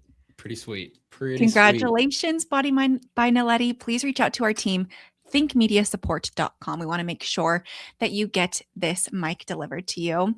Also, Nathan, I saw this comment here. I think you may have highlighted it, and I wanted to get them a copy of Sean's second edition YouTube Secrets book because I just really loved it. So David Pieris, please reach out to us again, thinkmediasupport.com, to claim this book. He said, my biggest challenge is going from idea dump to pressing record, specifically a system workflow that reduces my creation time. Did this resonate with you, 100%. Nathan? Yes, 100%. And David, man, I know you. It's been fun to hang out with you in a couple coaching sessions. Like I love that you said this, because this is the hidden thing. You know, like there's a tactics and strategy, and then we feel it when it comes time to be consistent. Is like, oh wow, maybe I got a video out last week, but it was kind of by the skin of my teeth, and I'm behind for this week, and I'm probably going to miss it. And all of a sudden you start to realize, okay, there's all the tactics and strategy, and then it's also like, what are the workflows that I put in place to make it easier to go from upload to upload? So David, loud and clear, man. I appreciate you voicing that, because it's so real. Awesome. Well, congratulations. You now own the YouTube Secrets second edition book by Sean Cannell and Benji Travis. Hey, what do you say we announce another giveaway question? Just right off the bat? Okay, yeah. Let's Keep go. on rolling here. Let's see. Next question. If you are in the live chat, we're going to be giving away an LED light panel kit, and we want you to let us know just one goal you have for your YouTube channel in 2026. Here's what you're going to be winning: these beautiful 2-pack LED Elgato lights. Nathan, I have this. I love it. It's so easy. It's got like 2 buttons on the back, so you can turn it on. You can change the color settings, and it's ready to rock and roll. And you can also clip it to your desk if that's where you're recording from. So if you would like to win this, let us know in the chat a big YouTube goal you have for your channel in 2026, and we would love to partner with you in that goal. Nathan, should we hit maybe a question or two, and then we can bring Sean back up here with us? Let's do it. Okay, first I just saw this and I thought, yeah, true. YouTube is cool. Agreed. Yes. Our kind of people. You're in the right spot, man. Now, there are a couple questions here about niche and also some affiliates like Sean was talking about. This is Giatti and Jeremy. My channel has a mismatch of videos, no niche, and they haven't posted in 3 weeks. They don't have a niche yet. They're curious, should I just delete my videos and start fresh? Oh man, yeah. So it's a common question. It sounds like, okay, if it's a mishmash of videos, no niche, haven't posted in weeks, I would assume we're kind of at the beginning, right? Or maybe we're starting to take YouTube more seriously than we have before. And so what I actually hear in this slogan is good instincts. Like what I hear is a coachable person. What I see here is someone who's like, stuff's changing. You know, it's like just the fact that you're even aware. What should I do with the old videos? Because I think like maybe I should start new, and I know I need to figure out a niche. So I love it. You're actually in a good spot. And I would encourage you with this. There's actually no right answer. There's just no right answer to this question. Here's how I will coach this. Looks like Jeremy. Here's how I've typically coached this. What's going to give you the most peace of mind as a creator? Because you can actually still keep creating on the same channel that has the mishmash of videos, and you can still find success. I've seen it happen. So just like starting a new channel isn't like a magic bullet or anything. But I do know this. If starting a new channel or starting from scratch gives you kind of that clean slate feeling, and you're able to sort of treat that channel that you are starting with here that has a whole bunch of videos, you get to treat it as your training ground, so to speak, where you're putting in reps and you're making things and you're trying different things. I don't know how familiar you are with Sean's story, but that was one of his channels too, just trying a whole bunch of different things. And that channel still exists. It's still over there. But where are we right now? We're on a separate channel, right? Where a business has been built. So if it gives you peace of mind to think about starting over, blank slate, and getting clear and going that direction, that's typically how I coach that, Logan, because I know that clarity and keeping things clean can be motivating. And so that's typically what I'll say. Yeah, start the new channel if that's what you want to do after you're clear on what niche you're going to go for. Awesome. Okay, let's kind of rapid fire this next one. We have a lot of questions here, and we're hoping to get to as many as possible. Okay. Josh and Jill on the Hill. Do you think it's best to do a review video on one item or on a few items inside of that? Family cruising essentials. Great question. Both. I want both. Love it. Yep, give me the one-offs for sure. And then also give me the strategic mashup, like where you're covering all things under a certain umbrella. Both, please. Okay, here's our next one. How best to do product reviews, knowing companies may change or drop that specific product next year? Yeah, such as bicycles, helmets, clothing. Yeah, 100%. Okay, so here's what you can do, right? Like if I'm thinking through a couple things and we could go deeper, I'm sure Sean, could have some strategies here as well. But for time's sake, Bonnie, I'm like this. How to do product reviews, do them anyway, But especially if you're inside something like Amazon, what you can easily do is you can swap the links. So this does mean that you need to be kind of like taking care of your channels, maybe getting a little organized. What videos did I talk about what, and what links were in there? And I know a lot of channels actually where affiliate marketing is a big part of their income, a big part of their strategy, they have like an annual review session, or maybe even quarterly, where it's like you just get organized and you have all the links, you have what they're connected to, and you're actually checking the stuff so that you're keeping things up to date. So I think it's absolutely possible, and you're probably going to have to change things, especially if you plan on being YouTube long term. Links are going to come and go, products could come and go. So maybe that kind of goes back to like, hey, what products are you choosing? What companies have been around? What kind of places are you trying to partner with?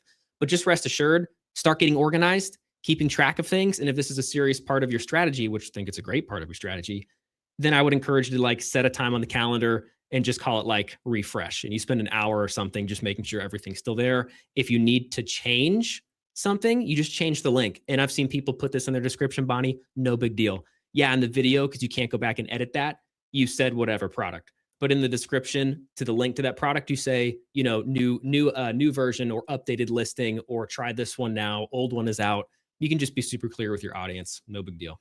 Awesome. Yeah. And we do that here at Think Media as well, because tech is always coming out. So Yeah. even comparing maybe a few years back, if people are like a stan about a certain product to the most current one. So I see this and I think, oh my gosh, well, that's awesome, because that means you've got a core audience probably searching for those things. So very great question. All right. Before we bring Sean back up here, I see this one from Endless Energy Running, and it is regards to the 5-week coaching cohort we have. What date does the accountability start, Nathan? That's going to be this Friday. Yeah. This Friday afternoon. So stoked. Awesome. Endless Energy Running starts this Friday. If you are not yet a part of Video Ranking Academy, you can click the link in the chat. You can also see it possibly going across the bottom of the screen. That is for Video Ranking Academy. So you're going to get our course, our 7R framework that Sean teaches on. There is a right over here. I can't quite reach up by Nathan. You can scan that QR code. Super simple. You can grab a VRA and join the 5-week coaching cohort. That's all there is to it. And with that being said, Sean, we're going to pull you back up here. We've got more channel reviews coming today. We've got giveaways coming, and we've got Sean Cannell with us as well. Welcome back, Sean. Yes, this is so fun, man. We should do this more often, and we will. But yeah, I'm fired up. What are we doing next? I abandoned you. I'm back. Okay, next we can hit a few Q&A questions, Sean, or if you want to teach further maybe on the 7R framework. I know that the giveaway winner was saying she's struggling ranking videos. Great. So if you have anything you want to possibly teach on, that'd be awesome. If not, we can just keep rolling with the Q&A. Yeah, so I'll hit that. Let's talk through the 7Rs. That's a great idea. And then if there's some time for questions, I'll kick it back to you, Logan, in just a second. But yeah, let's talk about the 7R framework. And a lot of y'all have heard it before. If you're watching this is a good time to lock in, because I'll walk you through all 7 steps in our Video Ranking Academy system right now. And I know many of you have joined. Maybe you're on the fence and you have questions about our program. But if you're also just joining today, we were talking about how I made $387 per day. That was in January from videos. So you could save this replay for later if you've just been jumping on. And if you've been getting value today, can you hit the like button? You know, if you hit share on YouTube, it opens up like 30 different ways to share, and you scroll to the right. What are those things over to the right? There's so many different places. But, you know, maybe share this on X or Facebook or some of those little buttons. Click the share buttons. I appreciate it. If you're getting value today, we're covering a lot, but let's talk about Video Ranking Academy, and let's talk about the 7-step system, because ultimately our goal is to post videos. What is a ranking video? Post a video today that keeps getting views for weeks, months, and years to come. And also post a video today that keeps earning money for weeks, months, and years to come. Because if you could keep getting views and you use the strategy that we talked about earlier, like affiliate marketing, then you've created true passive income. And so inside of our program, we teach in depth a 7-step system. It's called our 7R framework. And let's just go through the 7 steps, because the key is it's kind of like baking a cake. You don't want to just have the right ingredients, but you want to have the right ingredients in the right order. You also want to have them at the right temperature, right? Like if you were to, you know, oh, I forgot to turn the stove on, or I turned it on too hot or too cold. You know, it's like there's an art form to crafting a ranked video. And it starts with this. The first of the 7 steps is reverse engineer. Reverse engineer. This is starting with the end in mind. And when we reverse engineer, we do that at 2 different levels. The first level is actually at a channel level. We spend a lot of time in Video Ranking Academy thinking about your channel strategy. And I've learned that most creators and business owners that approach YouTube, they don't spend enough time on strategy. Now, sometimes that can be confusing because we're like, hey, just punch fear in the face, start posting videos. That's a good idea because that's about practice. That's about like getting comfortable, just, stop overthinking and post. But at the same time, you also might want to overthink a little bit. Like, don't let underthinkers accuse you of being an overthinker. What's an overthinker? A strategist, someone who's really thinking things through, somebody who starts with the end in mind. So the reverse engineer step first is actually about developing a strategy for your channel. But then secondly, we reverse engineer every single time before we post a video. Now, this system is like riding a bike, spend 5 weeks with us, go through the modules. It'll be like second nature, but I totally understand. It could feel overwhelming at first. Like, I got to do that every time I post a video. Eventually, you learn how to rank videos. Eventually, you're like Neo in the Matrix. Like, before he just thought everything just looked a certain way, but then he woke up. He could start seeing the lines in the Matrix. The agents are shooting bullets at him, bullet time. And that's the skill set that you'll learn on the other side of immersing yourself in Video Ranking Academy. You can like rank videos on demand, which is like printing money on demand. And so we reverse engineer each video. Like, what's the strategy of this video? What's the money strategy of this video? What's the best opportunity in my market right now? What's trending in my market? There's a level of thinking. And we walk you through this all in step-by-step with a bunch of tools. And then it goes into the next step. Oh, I don't have the right slide here. The next step is, let me have Logan come up and talk more while I actually put the one with all 7 R's on it. Awesome. Love it. I'm seeing a lot of comments here for the giveaway, and I love hearing your big goals for 2026. And I genuinely mean it when I say we believe in you and your goals are achievable with exactly what Sean is teaching on right now, the 7R system. When we talk about foundations and the fundamentals of YouTube, what he is talking about is something we genuinely use on our Think Media channel, even on our podcast channel. So regardless of your niche, whether you are entertainment, vlogging, maybe you have a music channel, like one of our coaches, Nathan, had a music channel, a gaming channel, whatever niche you have, I hope you know that we genuinely mean it when we say this works for your niche. We have seen it time and time again. Our coaches coach all of the time on it. Sean, I'm hijacking yours because I feel passionate about this. So I'll pass it back to you if you have it. Yeah. All right. So step 1 is reverse engineer. And then step 2 is research. So you maybe have your strategy in mind, your big idea in mind, but now you want to do research. And this could be like validating your idea. There's topic research, keyword research, community research, there's trend research, news research. And so there's a lot of different strategies, a lot of different tools. And so we often quote inside of Video Ranking Academy, you research before you press record. And at this stage, you're also going to outline your video. So now you're outlining your video in a strategic way. And can you already see how if all you did was these first 2 steps before filming your next video, you'd be more strategic than 99% of creators out there and more thoughtful. You're putting more time into the craft. You just heard from Sam and he was talking about packaging. Packaging happens at these first 2 stages. What's the topic? What's the title? What's the content? How am I going to outline that? What's the strategy of this video? So then we're going to research. And then next, you're going to record. You're going to record your video. And so this, of course, is the opportunity to press record. Whether you're going to edit a video or even if you don't want to, you already at least have an outline that's been planned out. Hit record, deliver your content, be brief, be bright, be fun, and be done.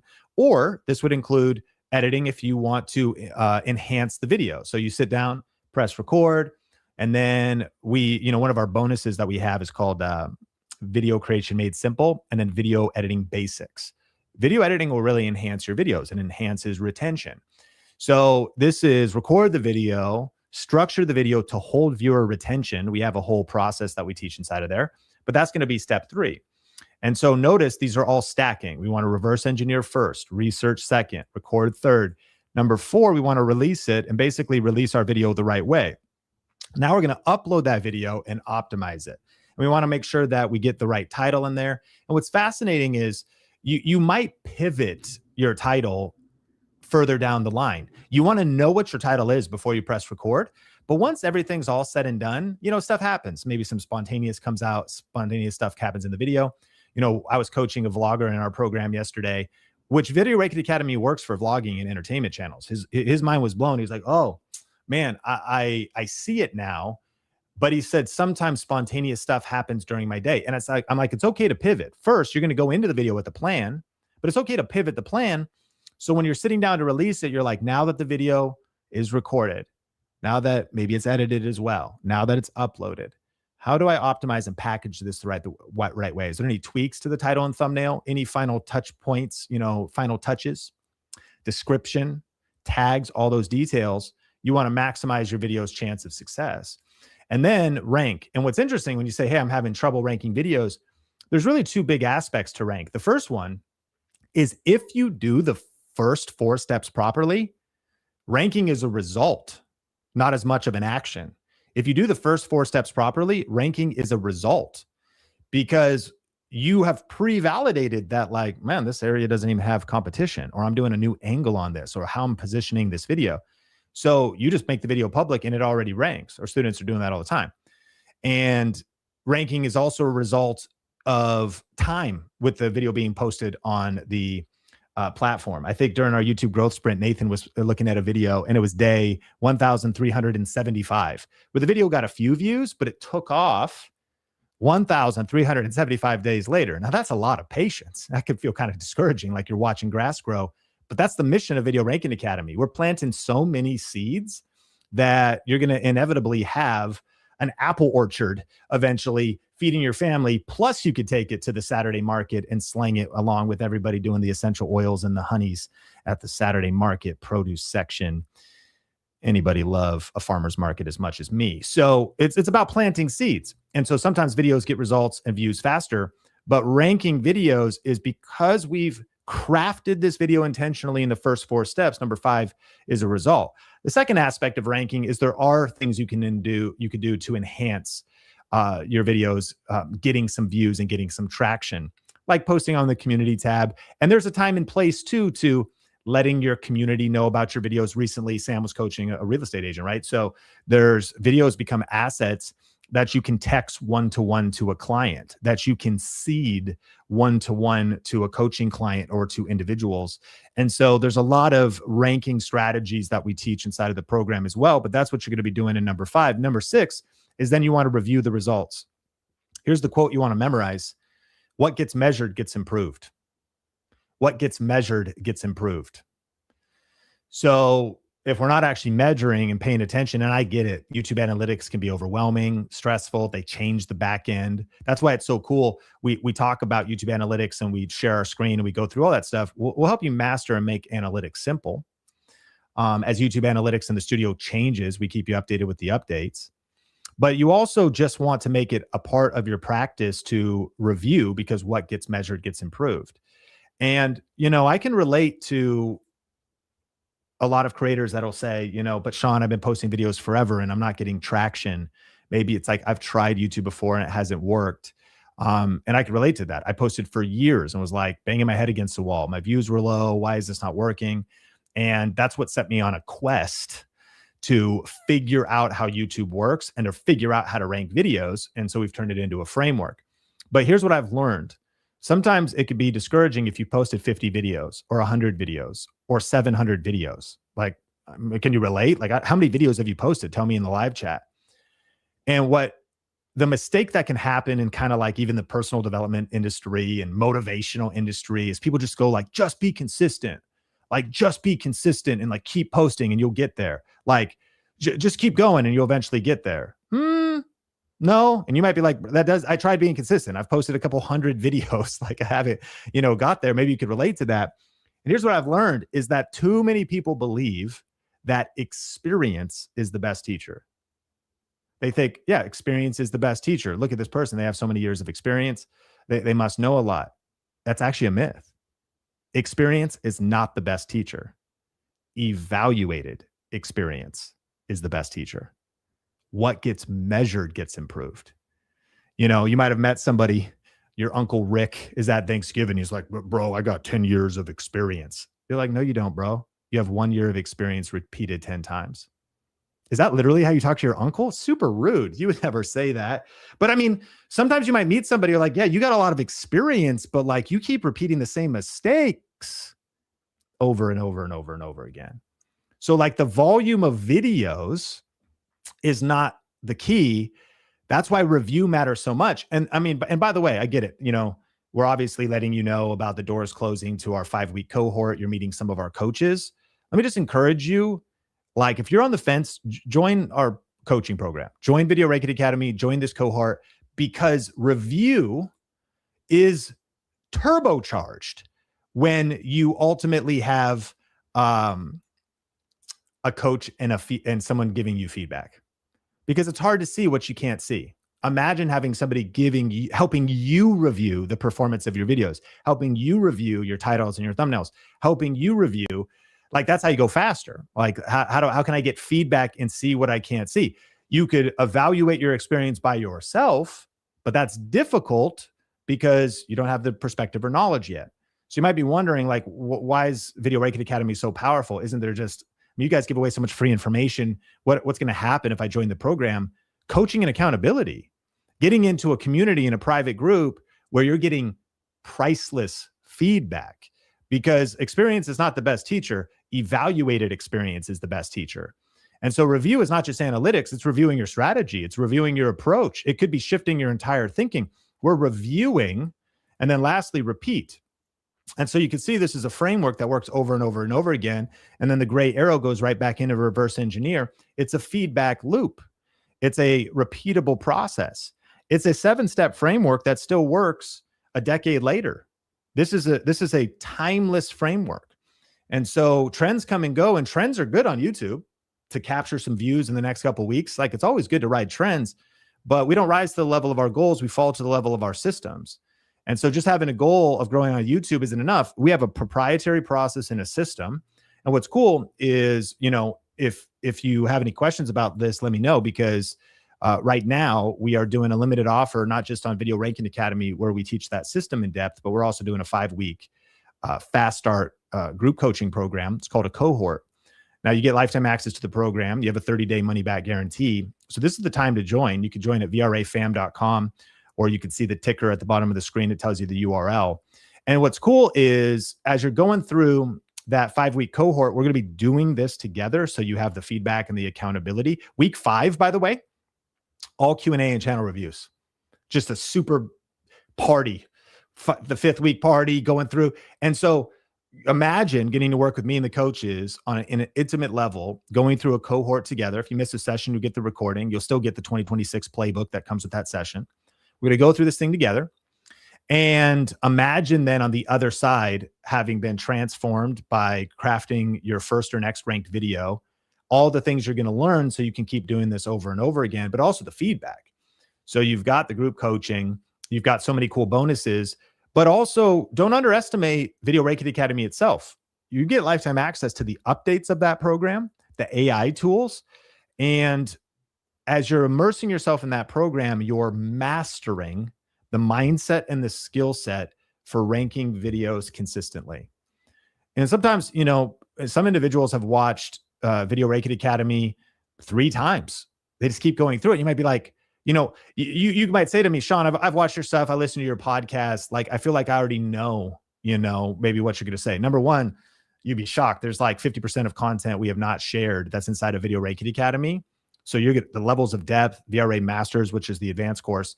Not only is there a bunch of stuff in there that's going to blow your mind, but I'm always a little nervous when someone says, Sean, I already know that. Well, do you know it head knowledge, or do you know it as experience in your life? Because knowing something informationally is one thing, but when we actually know something, it's like, well, Sean, I already have 10 ranked videos. I already have hundreds of dollars in passive income. You actually clearly don't know it yet if we're not seeing it visible on your YouTube channel. I'm not trying to be disparaging, like discouraging. I'm just saying, like, repetition is the father of learning and the mother of mastery. So repeating, there's light bulb moments that hit along the way. I finally got it and figured it out for my channel. And then I ranked a video, and the money in my account is evidence that I actually know something. It's really the difference between knowledge, understanding, and wisdom. Knowledge might be you can quote facts, but you have no evidence to show it. Understanding is the ability to explain it. A lot of people can't do that. Wisdom is like, now there's actual visible results on my YouTube channel. And I just want to encourage you, that the move to make is to jump into the VRA fam and then just immerse yourself. Sean, what do I do next? Like, you don't have to even, I don't want to overwhelm with all this information. The thing is to get into the program and let us walk you through it. What's the next move? VRAfam.com. What happens after you sign up? Well, besides the fact you get instant access to the on-demand courses, you can see the schedule of the cohort, by the way, on the website. So you could go check that out and see the 5 weeks, see all the details. But you're also going to schedule a welcome call. And so what's really cool is you're going to jump on Zoom with a small group after you join. And we basically have one of our YouTube coaches that will be like, hey, tell me about your channel, what's going on, where you're at. And then we'll be able to point you to the exact next step for where you're at. Like if you can follow a recipe, you can rank videos. Is there a lot to learn and skills to develop in this program? There is, but we've made it simple. We've made it accessible that if you can follow a recipe, you can rank videos. So the move is to just join and follow the recipe. Join, make sure emails are coming to your main inbox. Sometimes people are like, I jumped in and I'm not seeing it. Well, like your login may be in your junk mail folder, your spam folder. So it'll all just be delivered right to your email, and we'll give you the exact steps, how to jump on the cohort, how to schedule the welcome call. And what's so cool is when you schedule your welcome call, you're just getting somebody who's understanding where you're at to say, oh, okay, maybe Camera Confidence program is the best place to start. Actually, maybe you should start with Niche Finder, or maybe, oh, you're a little bit more advanced, or you're really advanced. You should skip to VRA Masters. Here's the module number. Go ahead and skip right to that section. It's kind of like having a concierge at a hotel, You go there and your guys are thinking about going for a night out. You've been traveling. You're like, where do we want to eat tonight? And the concierge is like, well, what kind of food do you like? You're like, I don't know. We're thinking about sushi. We're thinking about Mexican. They're like, oh, wow, there's a great sushi place. Anything else you like to do? They're going to point you directly to that perfect place for you, for right where you are in your YouTube story, your YouTube journey right now. So all you got to do is just go to VRA.com, decide whether you want to do one payment or multiple payments. You could do a payment plan to pay off the membership. But in either case, you get full access immediately. Just go to VRAfam.com, enter your info, sign up for whichever option you like best, and schedule your welcome call. And we'll take it from there. Let us just lead you towards ranking videos, getting views, developing passive income, and really mastering YouTube. But also know that you are ultimately investing in an asset that is going to grow with you, because you got lifetime access. So it's not just going to be an incredible 5 weeks. It's going to be an incredible 5 years together inside of the program. All right, Logan, take it away. Yes, just one question before we jump into our next VRA creator channel review. What is the deadline for the VRA cohort? So just a reminder, if you're saying, okay, why are we sharing about this? Let me show you here. There is a deadline. I shouldn't say the B word, but this BOMB is going off in 20 hours. This ticker will have ended. So that is why we're saying, hey, jump into Video Ranking Academy, because we are offering the 5-week cohort. That is where Sean and our coaches are going to walk with you as you join VRA. We're not just going to let you join and then be left to the merciless wind. We want to walk with you on your YouTube journey. And I saw somebody else saying, I worry about becoming lost in the sea of other VRA members. And I just want to assure you that we love every single YouTube creator that we have in Video Ranking Academy. And not only is the cohort helpful for that, where you're getting face-to-face contact, it's hosted on Zoom. So our coaches are going to see you, they're going to see your channel, but then we also have a community in Video Ranking Academy that is hosted on Facebook. So after the 5 weeks concludes, not only do you have access to us through thinkmediasupport.com, we want to celebrate with you there, but we have a community of thousands of other creators who are going through the same coursework, who are winning, who are monetized, who may be just at the beginning of their YouTube journey. So I just wanted that to be an encouragement that take heart, Mode Expressions. We love our creators. We love hearing from you. And really what it takes is creators being engaged. If you are active in the community and making connections and showing up to the live events and the coaching calls, there is no way that you are going to be lost in the sea. And so just a reminder, VRAfam.com, you can see the timer at the top of the page here. And actually starting just right now, we have office hours with our team.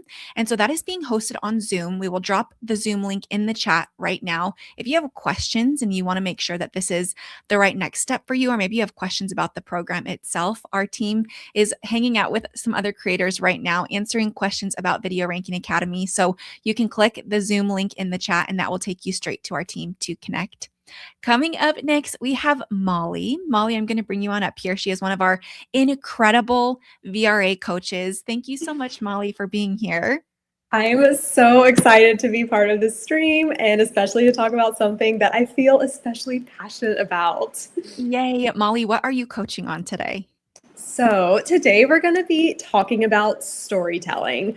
And why I get so excited about storytelling is because it's something that can feel a little overwhelming or daunting, but we're going to break it down into like some very practical steps that you can apply to your video, whether it's an entertainment channel or even an education channel.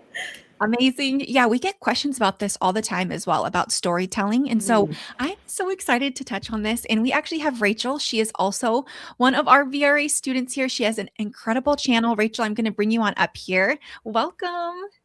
Hello. Thank you so much for being here, Rachel. Look at all of her beautiful plants, Molly. It is incredible. I will tell you, I do not have a green thumb at all, but watching your videos, you inspired me. I was like, maybe I should give it a try because your plants are beautiful. Thank you. Oh, amazing. I will let you get to coaching Molly and we will bring her channel up here as well so we can all take a look at one of her. Awesome. Well, Rachel, I'm so excited to get to chat with you and break down one of your more recent videos and just so glad to have you as part of the VRA I'm really excited that you are into storytelling. So well, what gets you so excited about storytelling? I'm curious. Because I'm trying to get better with storytelling, because my channel is houseplant hobbyist and vlogging it. But one of the important aspects of that is storytelling, telling the whole. It's not telling stories about myself, but really about the plant journey. Absolutely. And I love that you use the word journey because when we're thinking about telling an effective story, it's really important to understand where we're starting and then ultimately have that destination at the end of where we're ending up. And I love this hybrid approach that you bring of both the practical, tangible information, but through that lens of storytelling, more that vlog style of content. So what is your experience with storytelling? Like, how has that shifted as you've been a creator? I tell you, since I've started YouTube, I've been on YouTube 2 years. Man, my first video was terrible, but as I kept doing it and kept been more consistent, everything changed of how I talk about things. I had a job interview a few days ago, and it was my first job interview in 10 years. And it was really good in the aspect of storytelling in the job interview. I love that. It's definitely helped me even in this part of my life. Oh my goodness. And I feel like what's so valuable is when you start noticing stories and how to tell stories, you start seeing the application for every part of your life, just like with that job interview there. Yeah. So what I want to do is actually bring up a recent video of yours. And I want to just watch like the first 30 seconds or so, because when it comes to setting up a story, it's the beginning of our video that does a lot of the heavy lifting that allows us to be effective storytellers throughout the rest of it. So if you don't mind just playing that first beginning here. I want you to see how beautiful this plant is. I love how fuzzy it is. Sometimes it's not you, it is the plant itself. The size, the environment, how it was grown even before it came to you. Not one plant grows the same in every house or even the same house. My begonia polensis that has been with me for 1 year, okay? And this is my begonia polensis that's been with me for 4 months. Looks very different. They are the same plant in the same growth. Perfect. Thank you so much. All right. So right off the bat here, something that I like that you bring in is the visual storytelling by incorporating that B-roll. And that is something that I saw you do a bit throughout the whole video. And that's really effective at supporting what we're saying so that we aren't just using the words, we're also allowing for a visual representation of that.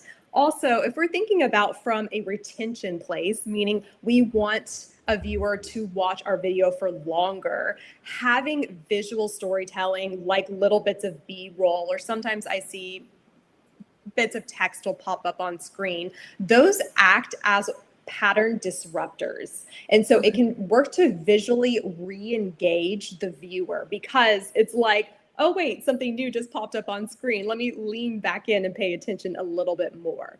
Now, however, for this video specifically, I would have considered perhaps starting right with the premise of the video, the actual story. I think perhaps, tell me about your thought process around beginning with the clip that you did there. With the first part of the video? Yeah, that first clip where you're showing the beautiful plant. I wanted for the hook for the first part, I wanted them to see that it was actually a big plant. And then when my other hook started, it shows a dying plant. Which does a great job of delivering on the thumbnail. Like we've heard the other coaches speaking on here, is that we want to deliver quickly on the promise we set up with the thumbnail. So that definitely does respond to that. I think that perhaps this video could be even more serviced by immediately getting into the problem or the desire that we want to accomplish with this video. Okay, you can actually go into YouTube Studio and trim that up. So I can go ahead and delete that. Love that. I love that you know about that feature. Just find a very clean cut, as you know, make sure there's no audio, but just find a clean cut, have it start right with the setup of the video, because the video itself, you actually present a really interesting question right at the beginning there. And if you were to summarize the video's one main question in one sentence, what would it be, would you say? Not any plant grows the same in your environment. Love that. And I love the succinctness of that, because that also gives us clarity as we're mapping out our story. And something you especially do well in the beginning is building curiosity by saying, same place, same plant mom here, not those words necessarily, but this is the same circumstances. So why did they respond differently? And building curiosity, especially in the beginning of our video, is really effective for keeping people watching. It's part of the 3 A's framework that we talk about in VRA of, getting that attention. So I really would encourage you to continue leaning into the curiosity. But what I think is an opportunity as well is to very clearly state early in the video, what is the desire you're trying to accomplish with this video? So like if I said to you, what did you want in this video? What problem are we trying to solve? Well, it was that, if a plant grows well here, it can grow terrible in the living room or the same, or it can grow even better in somebody else's house. We never know how it's going to act because not every environment is the same. That's awesome. So we already have this curiosity of trying to go on an exploration of, we know that it's not ultimately all going to act the same depending on different circumstances. So now getting to that conclusion is where we want to bring in different amounts of tension or obstacles to move that narrative forward. Okay. And if we think about storytelling at its core, it is desire, tension, transformation. Storytelling doesn't have to be this huge epic thing, but we need to have those 3 pieces clearly defined and communicated to our audience. So say, for example, like at the beginning of the video, if our desire is to basically say, we're trying to uncover why one plant thrived and one almost died. Mm-hmm. So we could do a quick setup that answers the question of what do we want in this video? And that's the desire. We want to figure out why two identical plants, same care, but one responded very differently. Mm-hmm. So even just having one or two sentences like that at the beginning, that clearly expresses your desire of wanting to solve this problem, right? Does that make sense? So how could I have stated the beginning of the video? Yeah, I love that. Like, great, I have all this information, but what does that actually mean processed down to this video? So it could be something like right at the very, very beginning of the video, building that curiosity by saying like, I bought two identical plants, same Okay. cabinet, same care. Yeah. One's thriving, one almost died. But today I want to figure out what happened before the healthy one dies too. Okay. So you can see in two sentences, Yeah. I'm very clearly communicating, what do I want? I want to figure this out. And this is another key element of storytelling is I'm introducing the stakes. And this is where sometimes stories fall a little flat, is by not introducing the stakes of why does this matter? So we, like, for example, we want to figure out the solution of, what happened here, but why does that ultimately matter? And it's because we want to keep the healthy one staying healthy. So making sure we set up the desire and we mention what the stakes are, meaning if this desire does not come true, what could happen? Moving from there, we want to think about moving into the tension aspect of this. Right. And when you think about building tension when it comes to storytelling, what are some things that just come top of mind for you? For tension, but this plant is almost dead. This is my tension. The plant is not cheap. It's expensive. It's actually sought after. It's very hard to find right now. So I don't want it to die. I love that. I want it to still keep thriving. So that would be the tension is I don't want to death. Yeah. And I love that you added in those other variables of like, it's hard to find, it's expensive. So now that is raising those stakes we just talked about. So now it's not just simply, I wanted to get the information, because when it comes to a video, getting the information, having the education is kind of like one level of investment in our YouTube channel. But when we can make someone feel something, now that goes to level 2 investment. And when we can get them more invested in our channel, they're more invested in us, they're more invested in our products, or in your case, maybe a Patreon membership. So we want them to have that deeper level of investment. So I would consider including those stakes like you mentioned, because now that just ramps up the tension for me as a viewer. Okay. As you move and progress through the video, these are great moments where you can bring up those stakes. So it doesn't have to say like every single stake all at the beginning. Give us one clear one, right? I want to keep this healthy plant alive. But then as we're going through and we're doing the different experiments and we're trying out different things, throw in another stake. By the way, this plant is really hard to find. So it re-engages the viewer because we're ramping up the stakes again. And it makes them go, wait, now the tension is escalating. Almost think of it as like an upward line like this. So the very apex of the video, like in this case, the repotting is like the apex, would you say, of the video? So at that moment, we have heard about all 3 really intense stakes. So now the repotting is even more important because we know what's really in multiple ways could happen. Yes. Awesome. Any questions hearing about this idea of like building stakes or incorporating tension throughout the video? It's definitely going to help me kind of craft the hook a little better. Yes. I think I've always wanted a visual hook in the beginning, but I don't think it's necessary. I think that you can experiment for sure and see what does your audience respond to, especially. And if you're going to do that little sound bite, is what I kind of call it, a couple seconds of future in the video, but put it at the beginning as the hook.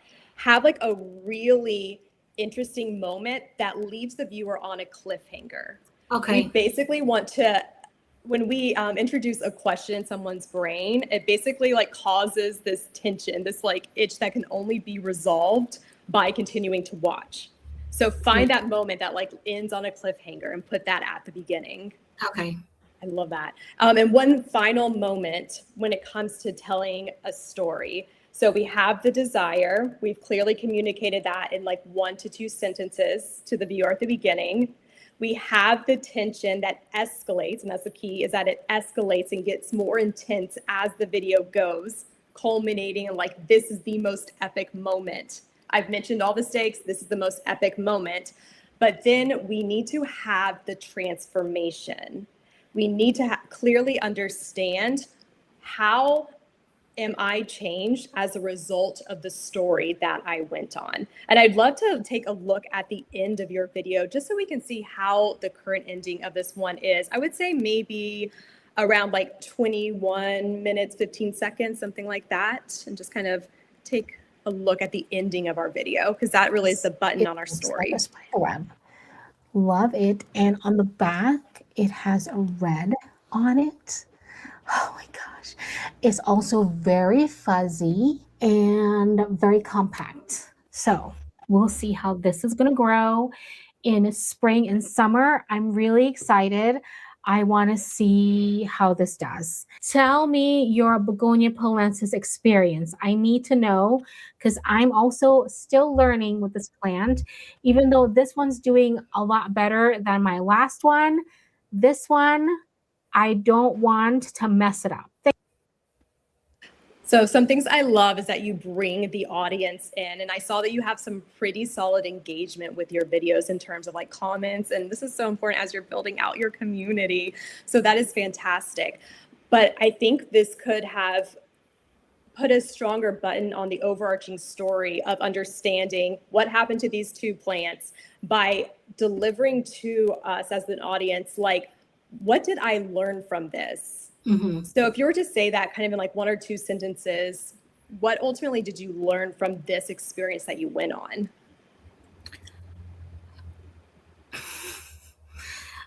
What for the video?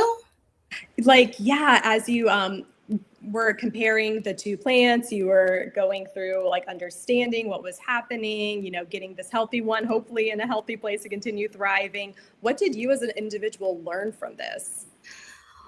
Well, it kind of goes back to the beginning, because I learned that if you actually buy a plant, it is a little kind of lottery, because you don't know what's going to happen.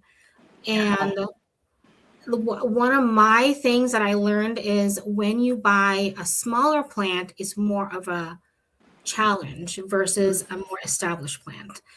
So I think I could have brought that into the end of the video.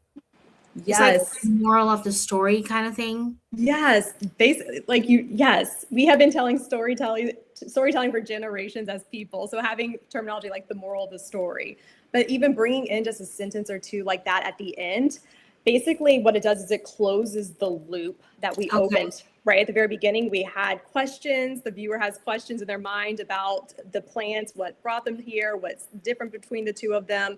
We go on this journey of discovering what's going on. But then right before we get right back to the beginning here, we want to make sure that we have answered that initial question that we set up.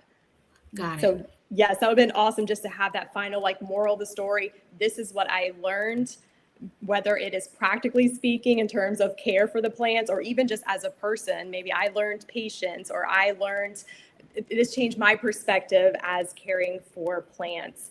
And I think what that does, and what you do really well in the video as well, is it allows us to connect with you on a more personal level.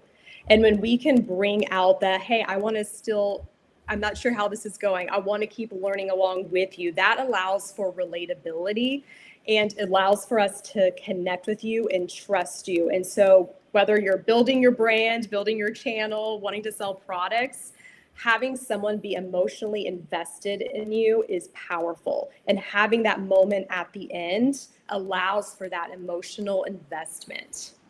Okay.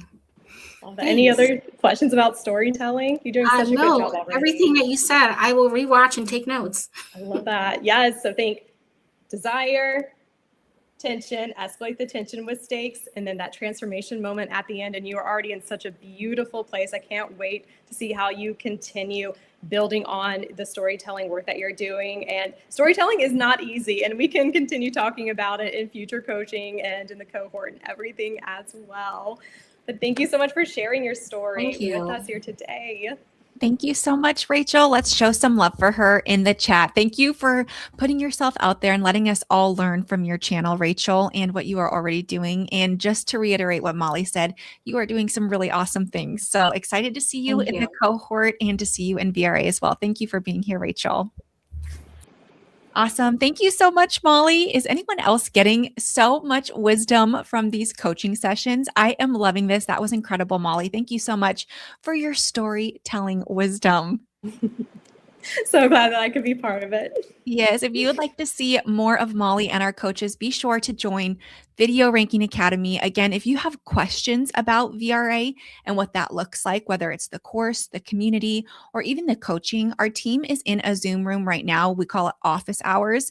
And all that means is they're just waiting to connect with you and answer your questions.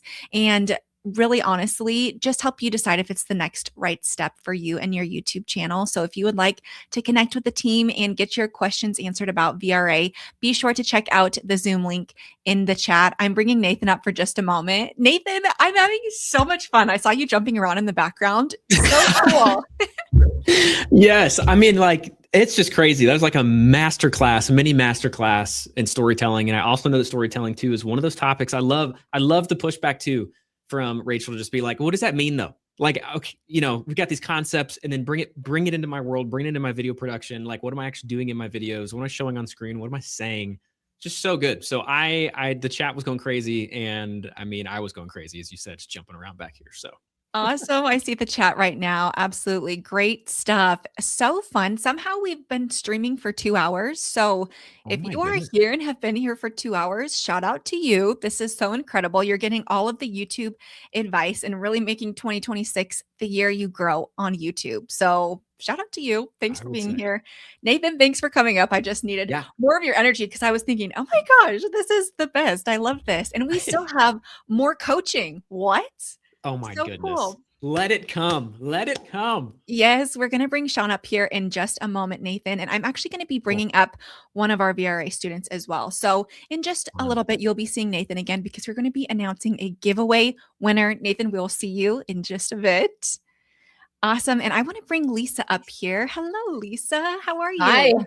Fabulous. How are you? I'm doing wonderful. Sean's going to be doing some coaching on your channel today. Let us all know where you are at today. I'm in the Azores, the Portuguese islands in the middle of the Atlantic Ocean.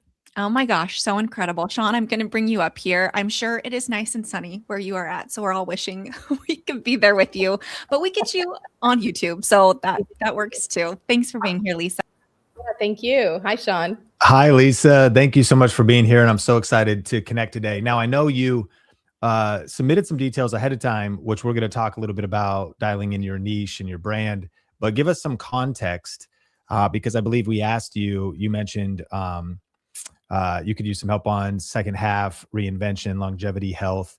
So tell us a little bit about your vision and what you're trying to achieve on YouTube.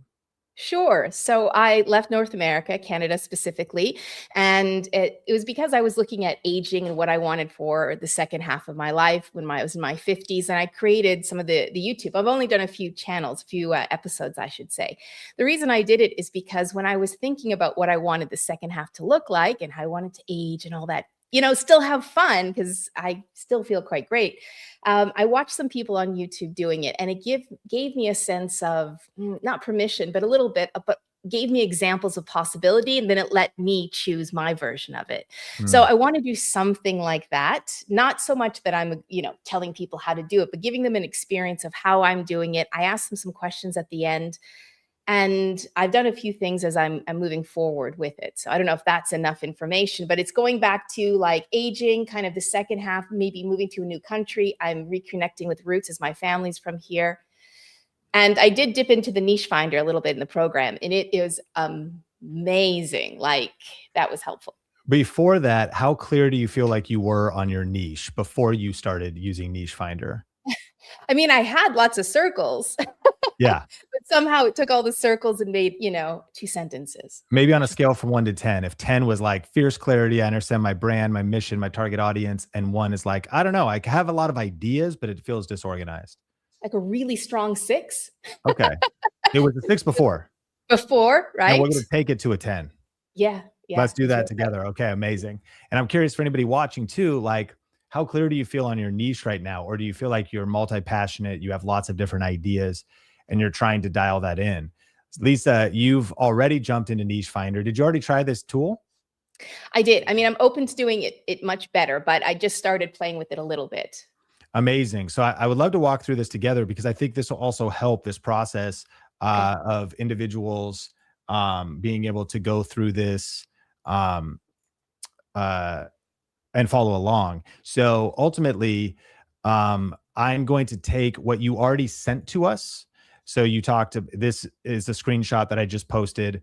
And so for anybody following along that's inside of Video Ranking Academy, what you could do is go into your circle group, go to Think Media's Niche Finder tool, and then you can click Find My Niche. We're going to kind of skip a step because I have this graphic basically of the text you wrote in. You wrote a lot of details already about the 10 episodes you're in, slower living, reinvention, your successful career.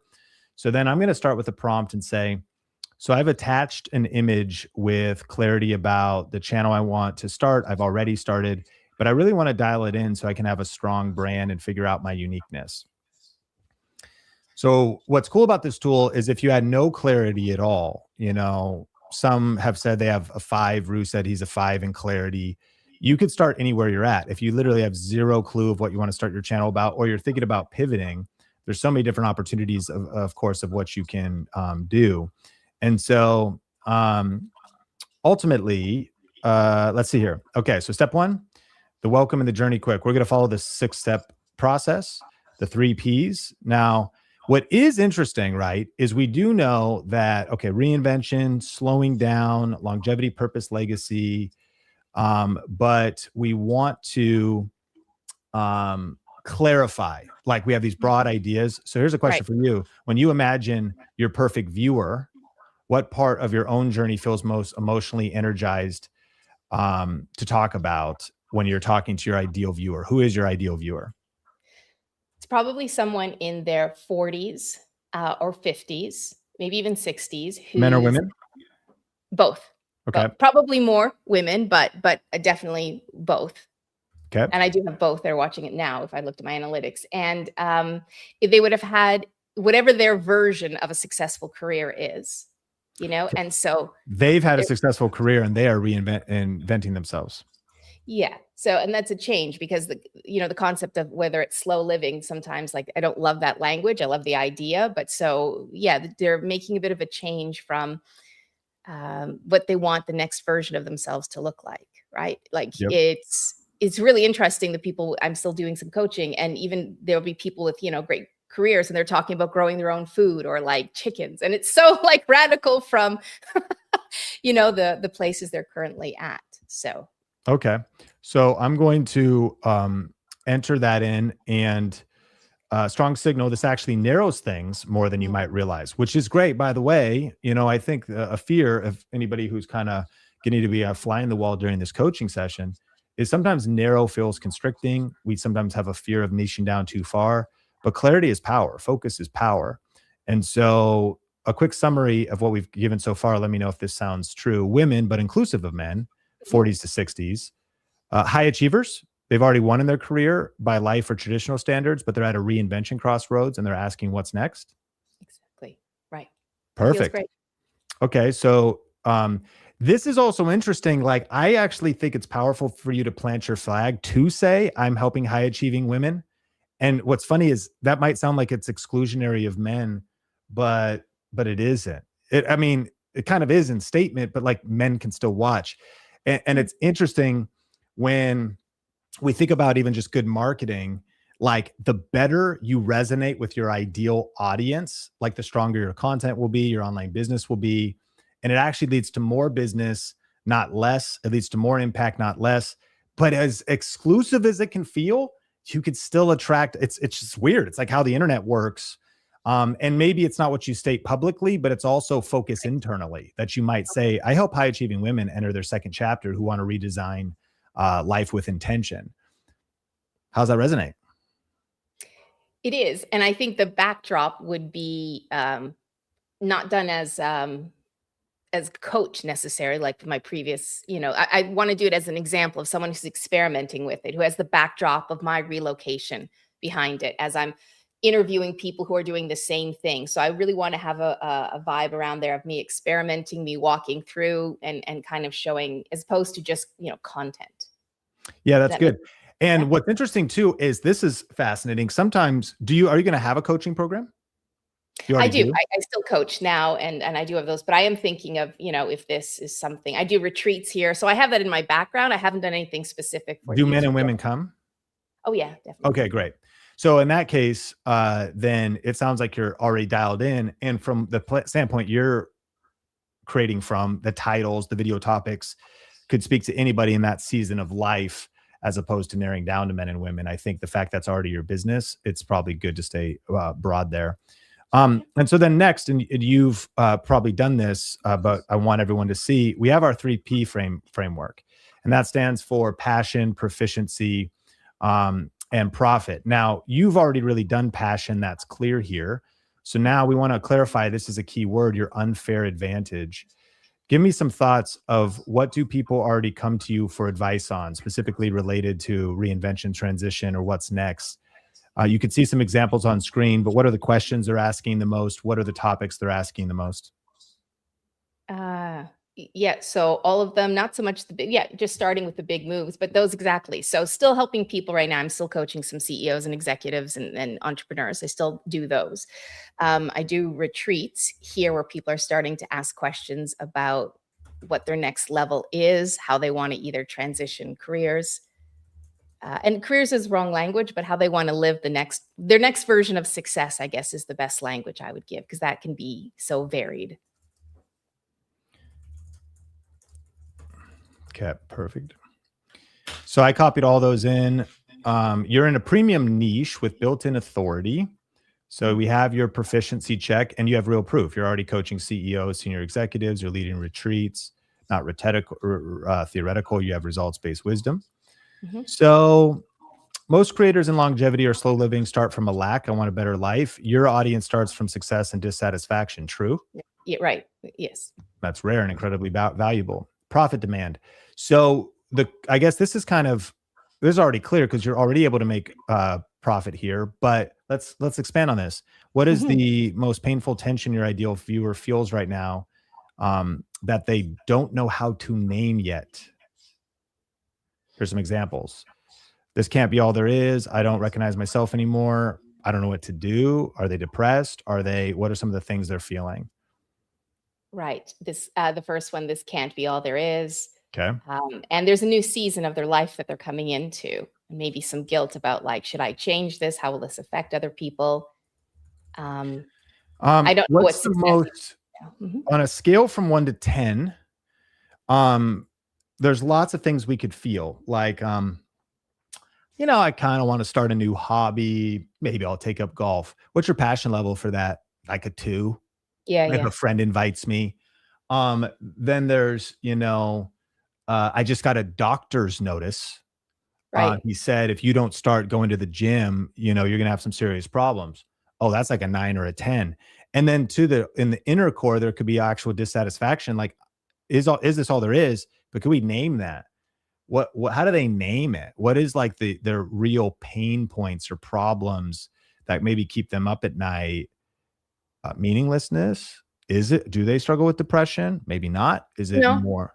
I think they're still in the people I'm working with are still in the thralls of their careers. So they haven't made changes yet. So they are still navigating their career. I think they're thinking of putting their foot in the water for the next steps. So I still very much work with people. And that's why having them come over here and do a bit of a digital detox or ask some great questions or, start thinking ahead. But it's not necessarily people who are making the change yet. They're still navigating Are they worried?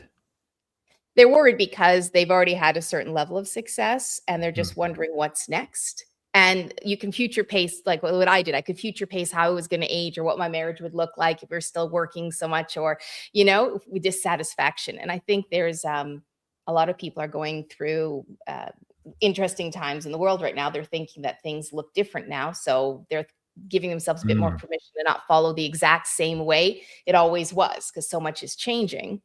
They're thinking about what changes they want to make. For everyone listening, this is gold, because things I'm hearing, they're worried. There's dissatisfaction. The world is changing. There's uncertainty. We're talking about niche finder, but this is really also video topic brainstorming. You'll see how we'll land the plane on this. But so the pain you solve, in their words, the ideal viewer is quietly thinking, this can't be all there is. I'm entering a new season, but I don't know what it's for. I'm still in my career, but I'm questioning the path. I'm successful, but I feel a low-grade dissatisfaction I can't shake. The world is changing. I'm not sure the old rules apply anymore. Slowing down sounds right, but I'm afraid it could mean losing relevance or identity. Does that resonate at all? Oh, yeah, that's really great, actually. That is a power line, because the creator who understands the viewer best wins. And when we start getting into that's fears, what are people's fears? Losing relevance, identity. It speaks to even how you communicate. This could take your coaching, but this can eventually influence video topics. So it's not a surface my favorite topic to coach on is identity. So I'm really grateful you brought that up. So strong. This is existential, strategic, emotional, which is why your content has gravity. So then we're going to draft the niche. And here's the niche statement. Let me actually update this. So actually, one thing I want to add here, though, is already in the coaching program, men and women are already in it. I do retreats, men and women are already there. So I don't, I think I help high achieving professionals or high achieving people. Let's actually update the niche statement a little bit.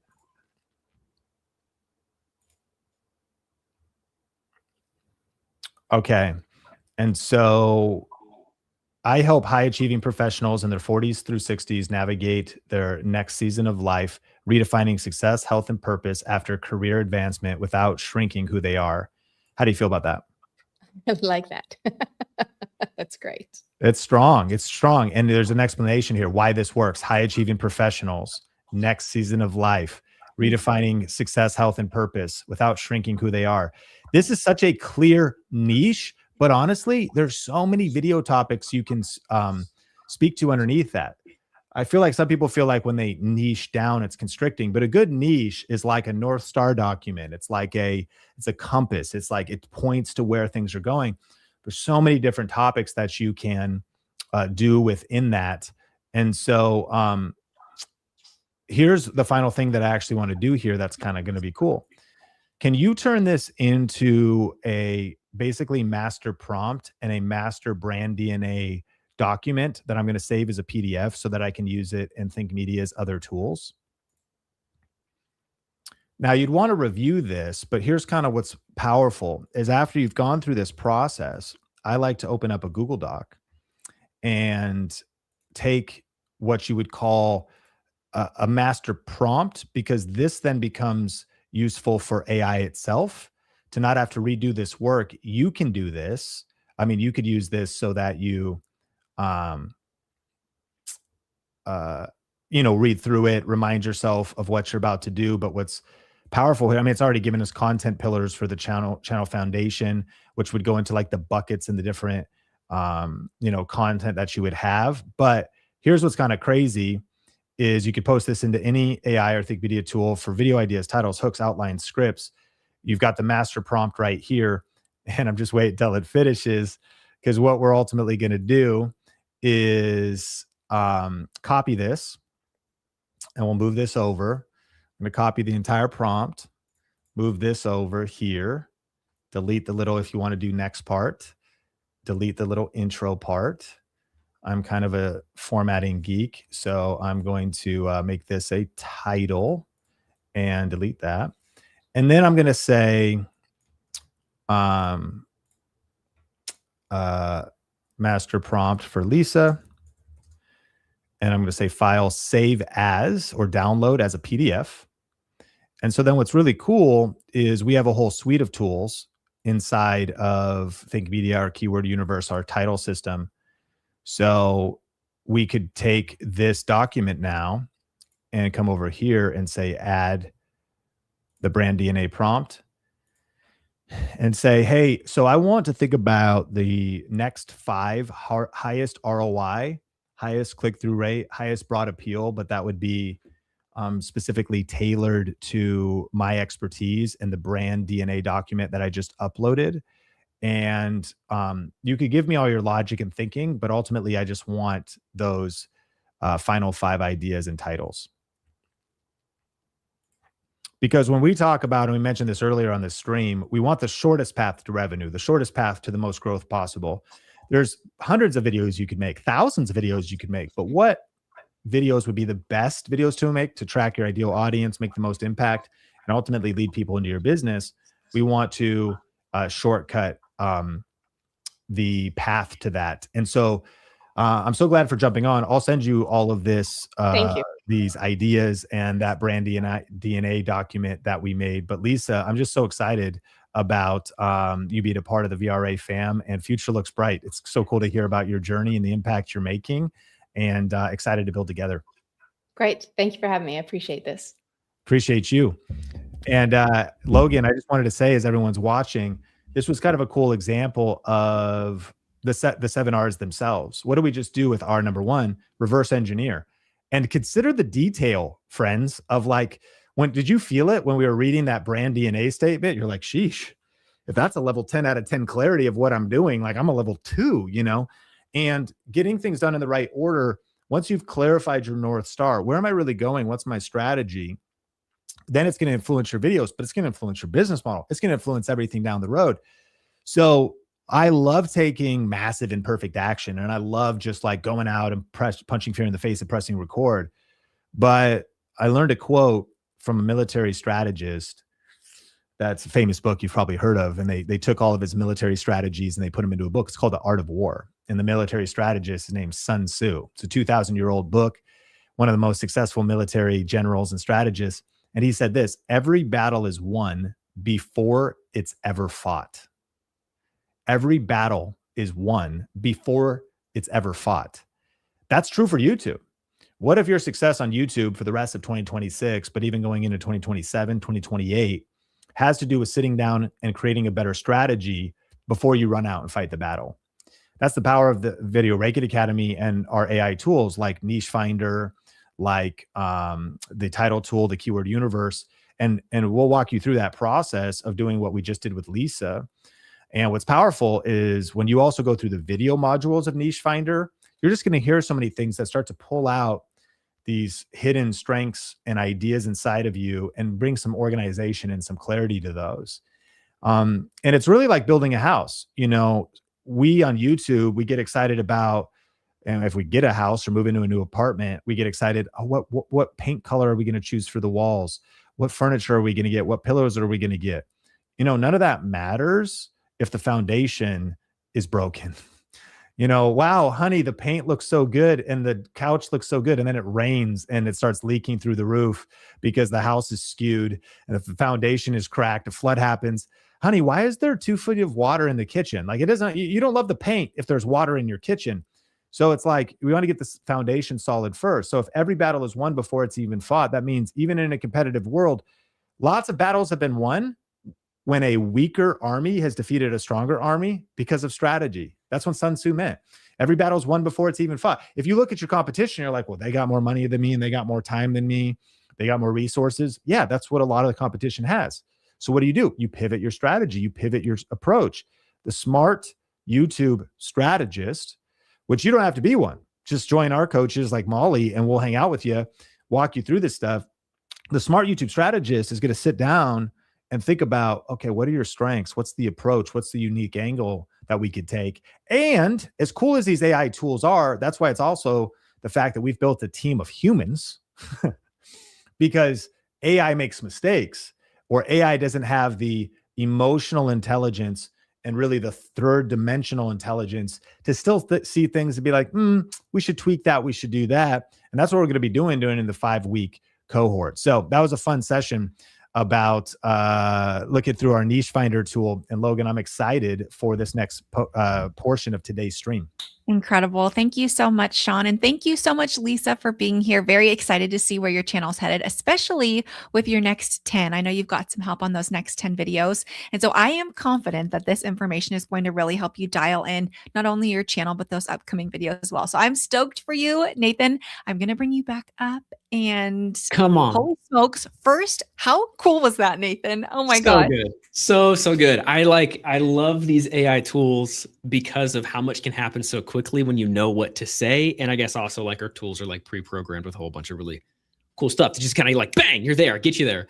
But I love it. And I love seeing the unlocks there. This is crazy. So what's crazy, Logan, and I was just thinking, all this is really fun, but this is just kind of a normal week at Think Media. Like for you, the jobs and our coaches' jobs, like actually, who knows? I think we had coaches coming in and out because then they were going to coaching calls, onboarding stuff. Like there's other things. This is just normal. And what I love is whoever's here right now, man, hey, you just get to be a fly on the wall for coaching. And I think if we could all be, flies on the wall for coaching and being able to pull things into our own story, what the next best step is for us, what can we learn and take away? I mean, we've like seen 4 or 5 different coaching sessions effectively, like by the end of today. It's crazy. Yeah, and a whole training on affiliates and the 7 different affiliates. By the way, 2 deep dive trainings. Yeah.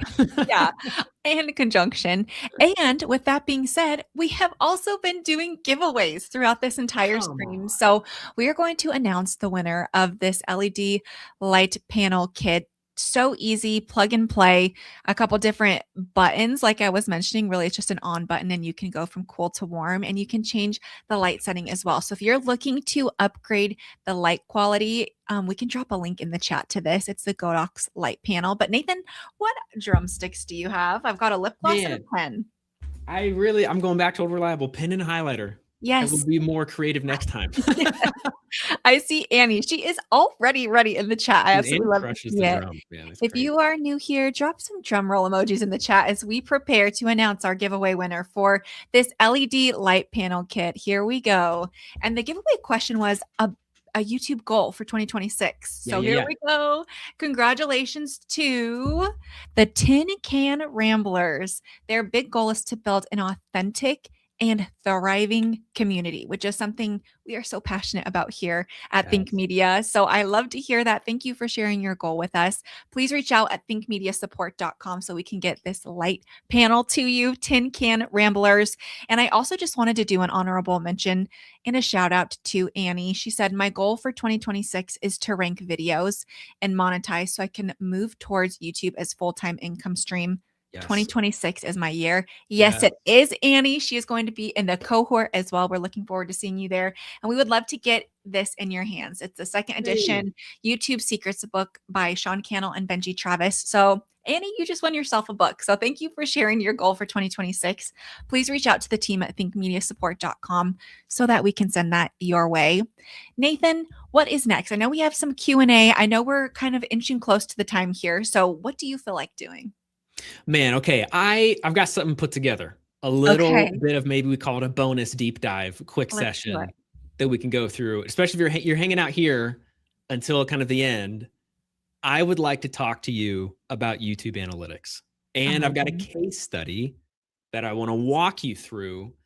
Just some quick tips. I'm going to try to keep this short and punchy because we got more stuff to do. So get ready to lean in. I don't know if you got to like stretch it out for a second. If you've been here all 2 hours and 46 minutes and 54, 55, 56 seconds, let me know in the chat because I wish I could just say they all get YouTube Secrets books. That's probably not cool. But at least, hey, we can recognize you, but shake it out because, man, analytics is a daunting topic, I know. But I think that this will be very powerful for all of us to go through. All right. So let's jump in. What we're about to go through is these 3 things. The most common views killer when you post a video and it's not getting the views you want. I think I have a hunch. Number 2, how to do an A/B test for better results if you're already experimenting with A/B testing, if you don't even know if you should, if you don't even think you're doing it right. I hope this helps you. And then third thing is I want to give you an advanced trick. And I know trick can sound kind of clickbaity, but it's really not. Like this is actually an advanced move that you can do to save a dying video in real time. And I know it's a pretty bold claim, but I got receipts. All right. And really, I got to give a shout out because the receipts come from Jake Berman, who is an entrepreneur, is a small business owner in Naples, Florida. And check this out. Jake is a physical therapist. In his online business, he is trying to help seniors play golf better. I just love my job. How is this even a thing? It's so cool, right? This is what he's doing. He's making videos on his channel to try to reach seniors, to help them move better, to do things they would care about, like increasing their distance, their consistency, and just playing more frequently without the aches and pains. So this is coming straight from him and his channel back end, because full disclosure, Jake is actually part of the highest tier of coaching we offer, which is called our private client experience, which is just like a all hands-on thing. Like I'm flying out to Jake at his practice. I'm helping him go through his videos. I'm helping him film his videos. Our team's doing the editing. Our team's doing the thumbnails. And he's actually even trusted me to be his channel manager. So I'm just trying to set that up to say like, hey, thank you, Jake, first off, for being willing to open up your channel backend for everybody. But also just to let you know, like, hey, this is really like fresh and this is coming from the front lines. And this is something we're doing with someone that we're working very closely with. So there's a lot to pick up here. Let's get into it. As we get into it, experience, it's said, is learning from your own mistakes. Wisdom is learning from other people's mistakes. So, hey, sit back, relax, and learn from my mistakes. Is that cool? Can I share what I messed up so that you don't do it? If that's cool, let's jump in. Okay, key terms, so we're on the same page as we dive in here. You will need to understand these, and if you don't, hey, I actually don't think you can afford to do this whole YouTube thing without understanding these terms. You don't need to know every nook and cranny of your analytics, but I do think you need to understand some basic stuff. So impressions. Impressions is simply the number of times YouTube is showing your video to people, to potential viewers, to people on the platform, okay? CTR stands for click-through rate. Click-through rate is the measurement of, well, how many people clicked through, how many people clicked on your video. AVD stands for average view duration. Average view duration is, well, it's just on average, how many people endured with you, right? Like how many people, of the people that clicked, of the people that are watching, how long did they watch? So all of these go together. This is what's important to understand. Impressions kick things off. This is where it all starts. Impressions is what starts. It's like if you think about this whole thing like a funnel, these three go together. Impressions, the number of people YouTube shows your video to. CTR, of those people, how many clicked. AVD, of the people that clicked, how many people stayed, right? So impressions undoubtedly will be significantly higher than what our actual view count becomes. Okay, so here we go. We're jumping in. This is an actual video. And funny enough, some of these slides are actually directly pulled from, I do this weekly report with Jake because he's at like that higher level. So anyway, this is later pulled from actual reports that I did for Jake. So attempt number one, we had a video. All right, we're going to upload this video. You can see here, we did a thumbnail only test. Thumbnail only. That means the title's locked, as you can see, stays the same, but the thumbnails are different. Very quickly, we had a winner because we had a good number of impressions. We had a good number of times that YouTube was showing the videos to, and we were able to get some clicks. We're able to get watch time. So we had a winner. Boom, locked in the winner for the thumbnail. But the views were underperforming still for the amount of impressions. And I'll pause here for a second because, yeah, there's a lot going on here. Well, Nathan, if you're already lost, hey, hang in there. We got you. But I'm just getting familiar with Jake's backend, right? It's like it's my job. I have to be familiar with what is typical performance for his channel in order to do my job well. So I'm aware of what his typical impressions look like. You should become aware of when you publish a video, typically what happens. Are we getting any impressions? Are we getting hundreds? Are we getting thousands? Are we getting more? Start to get a baseline for how many impressions that you typically get. So I saw this. We already locked in. We did a thumbnail test. I was like, all right, cool. But the thing was, the view count was still stalling. We weren't quite getting to where I wanted us to be and where I know we've been before, right? So what do? Okay. After that, I went for a title-only test. I know we are in the weeds right now, but I started with a thumbnail-only test to get a thumbnail winner, called the test. I didn't let YouTube call it for me. I stopped the test once I saw the significant margin, right, of the winner. So I got the thumbnail locked down. So I'm like, okay, if we're still not getting a lot of views, click-through rates, like it's not really doing what I want it to. Let's do a title test now because I know we got the winner for the thumbnail. It's a good thumbnail, But what about maybe it's the title that's holding us back still? So we just did a title only test. And as you can see, significant margin here of victory. And so I went ahead and called it. But here's the thing. After calling the title test, the views were still underperforming for the amount of impressions we're getting, because impressions were still going up. But we're not getting that view count. That click-through rate is not moving to where I want it to be. Even after, check this out, I'd already established a winning thumbnail and a winning title, paired them together, we're still not really moving the needle. And then it happened. I remember it just like it was yesterday. It was a fall day. No, I'm kidding. But like YouTube spoke to me. YouTube spoke to me. I'm not trying to sound like woo-woo or anything, but it is kind of funny to think like I'm hearing voices. The algorithm is trying to reach me. But YouTube spoke to me. And guess what? YouTube speaks to you too.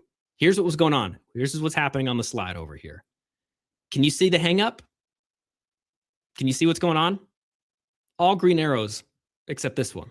That middle one is click-through rate. This bottom one, average view duration. This top one, view count. All right? Views, YouTube was saying, yeah, we're like on track. Average view duration was actually really good for Jake's channel at this time with 3 minutes and 16 seconds. We're like, oh, actually, it's really good. His baseline was like 2 or something. So, okay, the people that do click are staying. That's good. But YouTube called it out right here. People aren't choosing to watch this video as often as some of your other videos. Here's what it's recommending. This is YouTube kind of, I took this as a nudge where YouTube's like, hey man, you could change the title or thumbnail.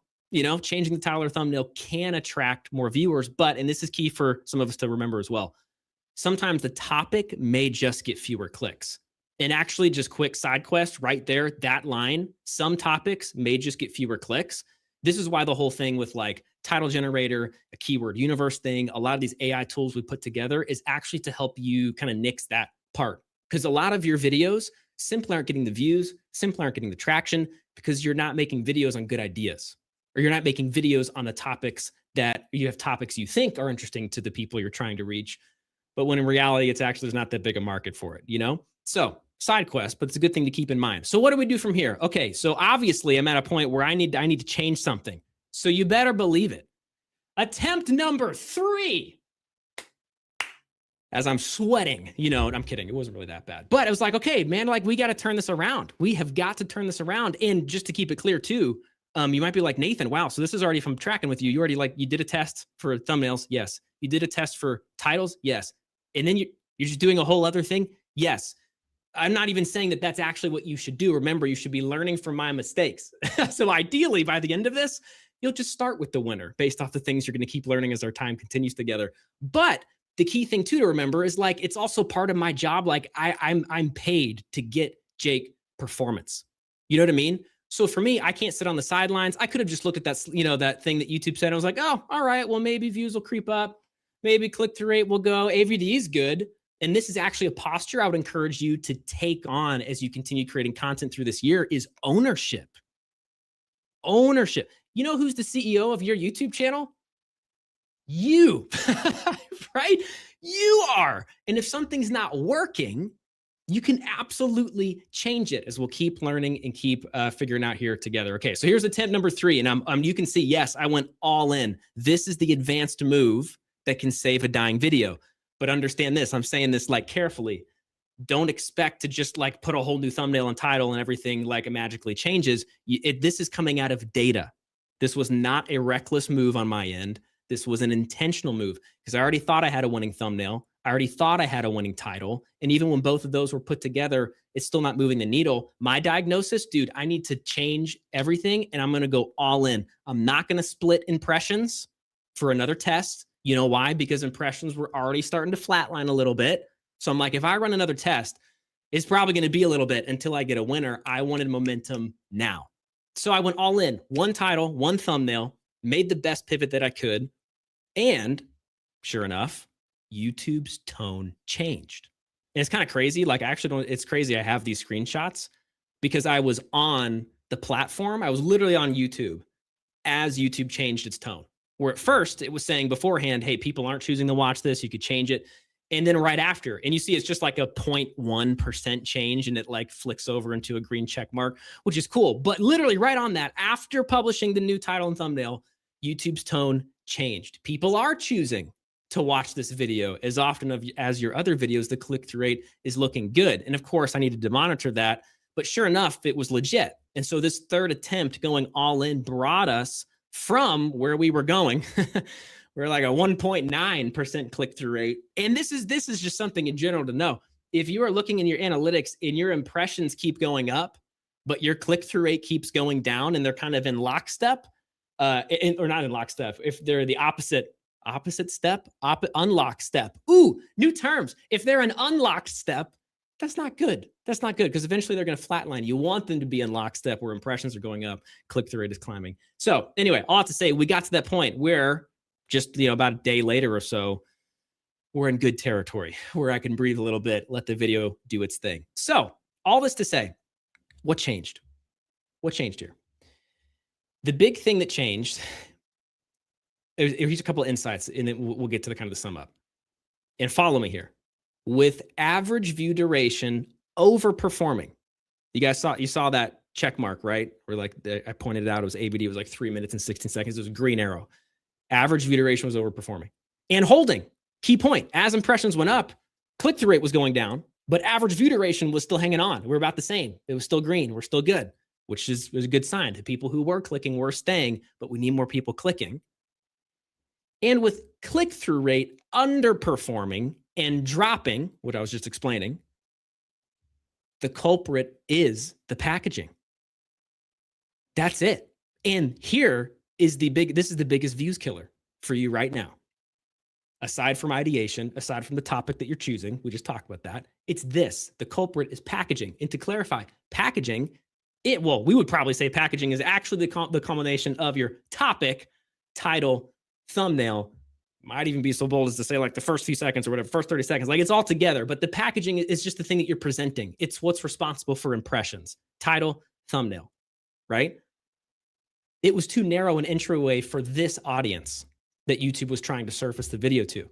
And there's kind of like, I'm not trying to go like level 2 here. There's it's called a think tip that I'll be leading here. Actually, I think it's next week, Logan. It was next week, where we'll be going actually a little bit deeper here. And we'll be doing a deeper dive on analytics. That's a part of something that you get in addition to the Fast Start cohort. You can go to vrafam.com to get the information. That is a cohort, but there's also just this whole program we put together. There's all the bonuses. There's a niche finder.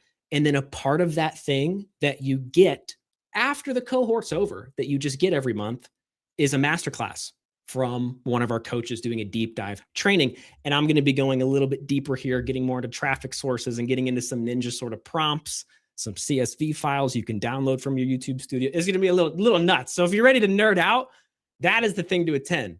But for today's purposes, the culprit was the packaging. And so when to test, when to go all in. Nathan, wow, I just saw a lot of stuff. The last thing I want you to think you need to do is like, okay, man, I'm just going to go do a thumbnail test and then a title test. And then I'm going to, no, that's actually not what I want you to do. Here's the principles I want you to extract is right over here. You know, when you upload a video and you've got the latest video performance card, go into your YouTube studio and it shows up. That's where like the ranking is 1, 2, 3, 4, 5, 9 out of 10, whatever. And then there's these 3 metrics. These are 3 metrics that YouTube cares about. You're going to see views. You're going to see CTR, click-through rate. You're going to see AVD, average view duration. Depending on the signals here and depending on what YouTube could tell you, just like you saw, like it could kind of like try to give you a nudge. Hey, here's something you could try. Depending on the arrows and which directions things are right here, actually can give you a chance to change things. And this is kind of my nudge. Like going into 2026, the creators that are able to understand these signals, the relationship between their views, click-through rate, average view duration, and know how to pivot and can change, could just be the difference of saving your video. Could just be the difference from like, I'm not going to, so it's whatever, it's all good. This is why we encourage you in coaching, multiple titles, multiple thumbnails, not even just because you should always test, but multiple to have things on deck, because there's what we think will work. And then there's what the audience is going to tell us will work, right? So understanding the relationship between these 3 metrics is going to be key for your success going forward in YouTube 2026. So here's a couple like direct tactical things. Ready? If impressions are strong, Nathan, should I test? My first question isn't going to be to look at your subscribers. It's not, the only thing I'm going to look at is impressions, because I just want to see, hey, when you put out a video, is YouTube even attempting to show it? Like, are you getting stuff? Here's the thing. If you're not getting a lot of impressions, what is a lot of impressions? I'm like, hey, if you're getting like thousands of impressions, I'm like, dude, I'm cool to test. That's what I'm doing with Jake, right? Like, I think because that's enough velocity consistently. Getting thousands of impressions when you upload a video, that's like a normal day, a normal upload. You at least get several thousand. Good to test. If you're not quite there yet, if you're at the beginning, I think your time's much better spent. Don't even worry about testing right now, and just actually do what Sean encourages all the time, which is count uploads, not views. Don't get so bogged down in the analytics yet. They'll be there when you need them. But for now, focus on uploads. Did you get to 10 uploads? Not like a 7% click-through rate. You notice that your measure of success is different at the beginning stage. But if you are going to be testing, and even as you're just uploading videos in general, if you've got YouTube talking to you, listen. And I hope that this quick little session helps you better understand how to interpret these different things.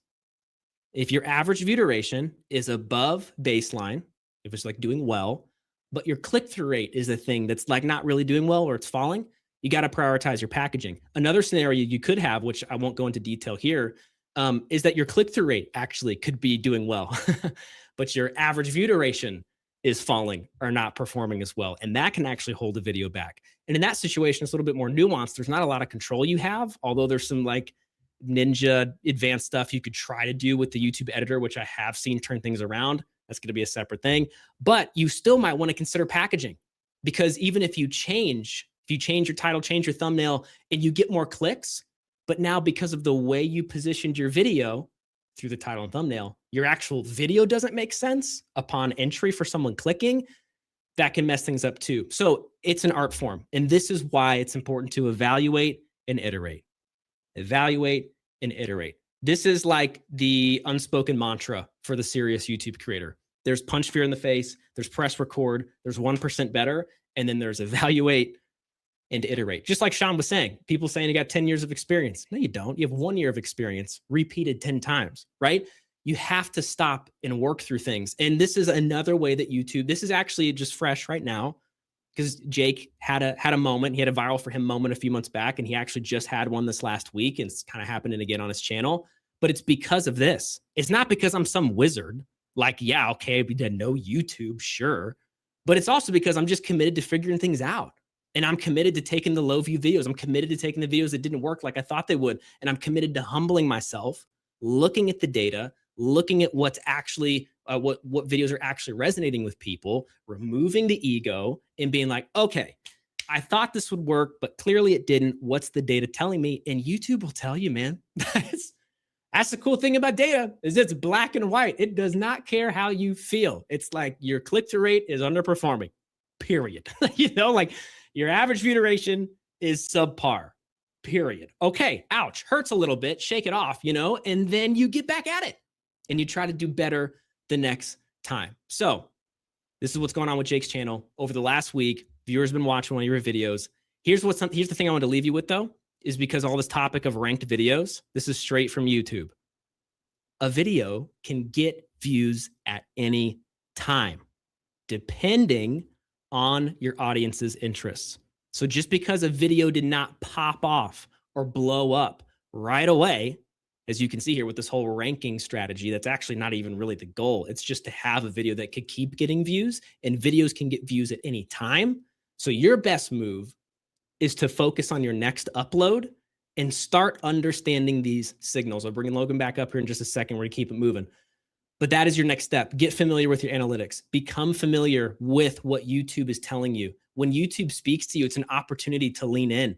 I know it sucks. I get it. I get the sting is hard when the video didn't do the thing you wanted it to do. This is why it's helpful to have a coach to help you quickly diagnose things. But it's also important for you as the creator, as the CEO of your YouTube channel, to understand how the platform works and what it wants from you. I personally am a glass half full kind of dude. You could probably tell, but like, I don't think YouTube's out to just crush everybody, and YouTube's like after it doesn't want you to do well. I even think from a business perspective, YouTube has incentive for your videos to do well. YouTube would love it if you got monetized and into the partner program, right? Because there's incentive for them. So I don't think YouTube wants you to fail. think YouTube wants you to exceed. Why else are you seeing these little things about like, hey, maybe change the title or thumbnail? Hey, maybe do this. And you'll get the same notifications for average view duration as well. So before I continue just nerding out and going crazy, I'm going to bring you back up here, Logan, and we can kick it off as we wrap up our stream today. Awesome. I saw this comment here, Nathan, that I loved. And Sia said, man, I was not paying attention to those arrows. Okay. This is really good. Truly just getting an overview of the YouTube studio and the analytics. I know we get so many questions about that, Nathan. So thank you so much. That was incredible. And just like Sia, I know I was seeing a lot of value in the chat from creators. So incredible. And thank you for letting us learn from you, Nathan. And thank you, Jake. Yes, you've gone before us. You've made a way, and we all get to learn from that. And I love, Nathan, that this whole entire live stream is going to be available for replay on the podcast channel. Crazy. So if you are joining us from the replay, there are going to be chapter notes and timestamps that you can go through the different coaching sessions and the 2 deep dive trainings, which is awesome. I was looking over here, Nathan, and I thought, oh my gosh, we're under the 20-hour mark for when this VRA. It's happening. It is expiring in 19 hours and 46 minutes. So if you have not jumped into Video Ranking Academy, what are you waiting for? We want to coach you on your YouTube journey. We want to help you grow your channel. And we want to see you at the 5-week coaching cohort, Nathan. It's going to be incredible. Yes. Oh my goodness. Well, it's going to be this, but even at a deeper level, right? Because we're going to be like in Zoom, seeing each other, actually getting to like talk, just like we saw people getting to come on to do channel reviews, the deep dive training. I mean, it's crazy. It's this times whatever, 100, it's gonna be awesome. Yes. I did see this question here as well. I know we briefly talked about that. Is there a Facebook group to work as a community for support inside VRA? Short answer, yes. And there's an incredible group of creators over there, peer-led feedback. We have coaching events outside of the coaching cohort. Every single month, we have 4 different coaching events. So it's pretty incredible. I'll leave it at that. But yes, it's an awesome group of creators over there.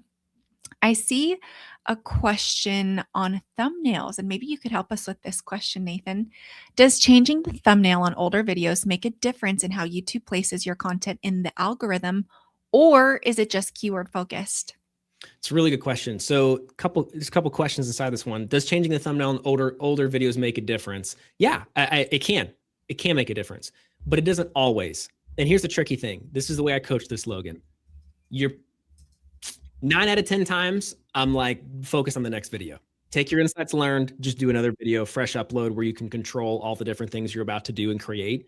Because while you can change a title and thumbnail, you can, change stuff in the description. What you don't have really control over is the video itself, And yeah, there's the YouTube editor, but often even the YouTube editor, which is so basic and simplistic, cannot make up for your experience level at the time that you filmed the video. So what am I trying to say? What I see, Logan, is a accelerated title and thumbnail and YouTube creator skills trying to be dumped back on a previous version of yourself when you just weren't there yet. You were still at the beginning. So if you have a great title and a great thumbnail and you have those skills now and you look back at your videos and you're like, oh man, okay, this should have been that. I had way too much going on in the thumbnail. I should have done this. That's cool. And it can give you a lift. But as we went through in that little session, you also don't want your click-through rate to go up and view duration go down, or especially people clicking, but people bouncing within the first 30 seconds is kind of a big deal. So we just have to make sure, use those skills that you have now to go back and change things, but make sure it's congruent with how that video still plays out. Because if you give a whole different positioning than what the video really is, you get people to click and then people leave, kind of cancels each other out. And YouTube's like, I don't buy it. Awesome. Podcasting. I see that play on words. Hopefully that was helpful. Their little graphic is a cat. That's so cute. That. Amazing. Hey, one last question for the chat. Nathan, why don't we do another giveaway? What do you think? Come on. Why not? A new car. What? And the winner, a little like, the price is right.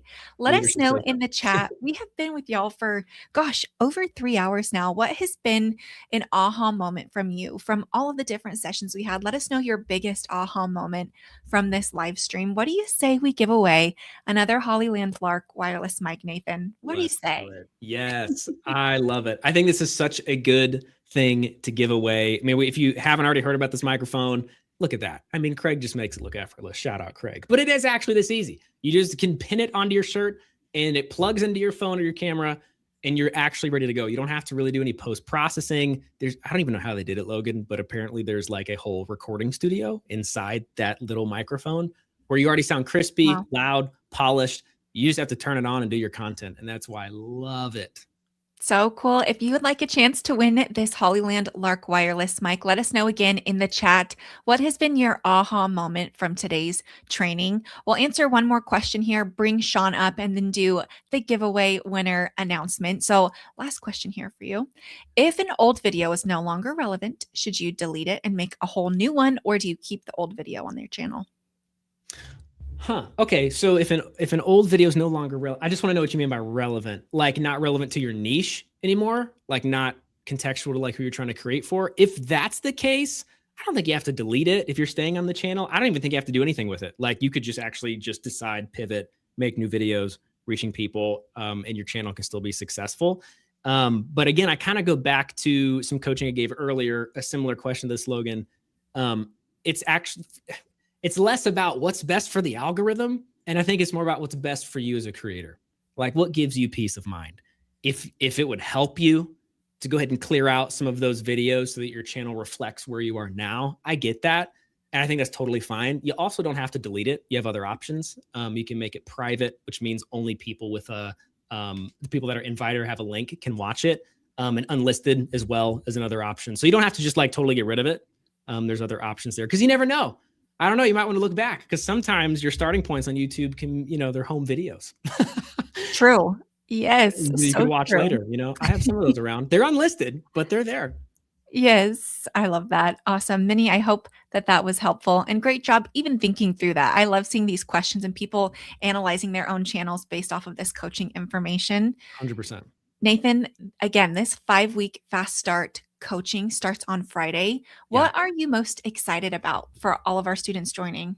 For sure. Okay. So I'm most excited about this because of the hands-on approach and doing it, events like this and even like our, growth sprint that we did the other week is really cool. And you can get so much out of it. And I think our team does a good job just being hands-on, being in chat, trying to, celebrate wins. We put together the community, but this is just the next step. I really think it's the difference between, I don't know, like fitness stuff. I remember like trying to learn how to squat or deadlift or bench, whatever it is. Like you just like try to learn something new and you could watch videos about it. But until I actually had a trainer there with me, looking at my form from all angles, potentially even guiding me or helping me, giving me cues that I couldn't have gotten because I specifically have something up with my hip or my knee or my shoulder that like the video I'm watching wasn't aware of. That's why I love this, because it's personal training for YouTube. We're all going to be in there. We're going to be doing channel reviews. Sean's going to be leading each session and all of our coaches, are going to be there as well. And so it's just a very hands-on thing. And so that's why I'm most excited, because I know like the most change can happen at that level where it's like, I see you right here, just like you and I are right here, Logan. I'm actually looking at your channel. You're giving me context and what you need help with so I can give you direct coaching. That's my favorite way to coach. So good. I love that. Thank you for sharing, Nathan. Yeah. I want to rapid fire through a couple questions here. This one Okay.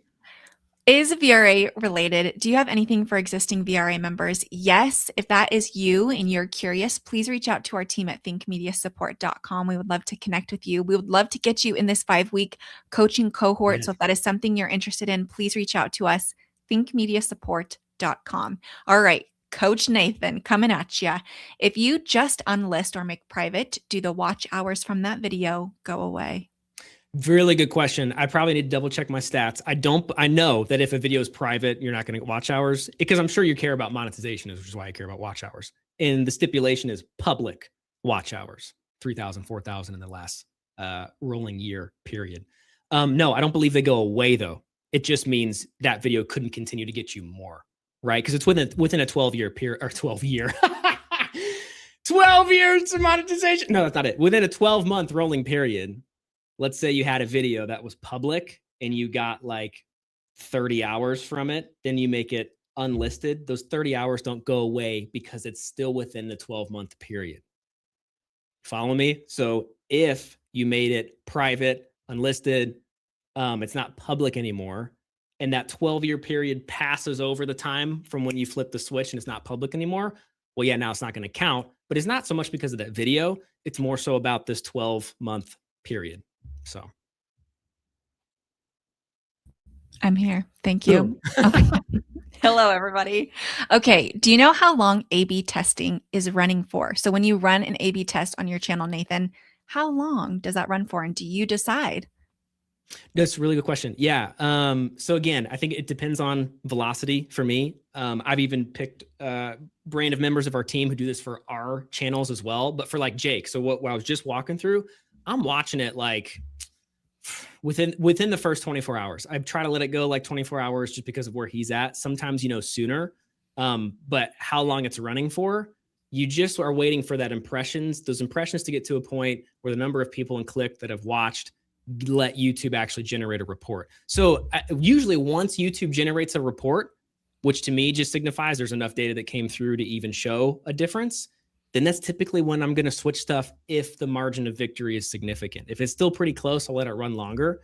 But I would say like checking it at a 24-hour mark for a new channel, or like a channel that's just able to start doing testing, that's probably a good marker. Because otherwise, Logan, I know how it is. Like you can get obsessive over it, and you check it like every hour or you whatever. Like most of us are not at that level.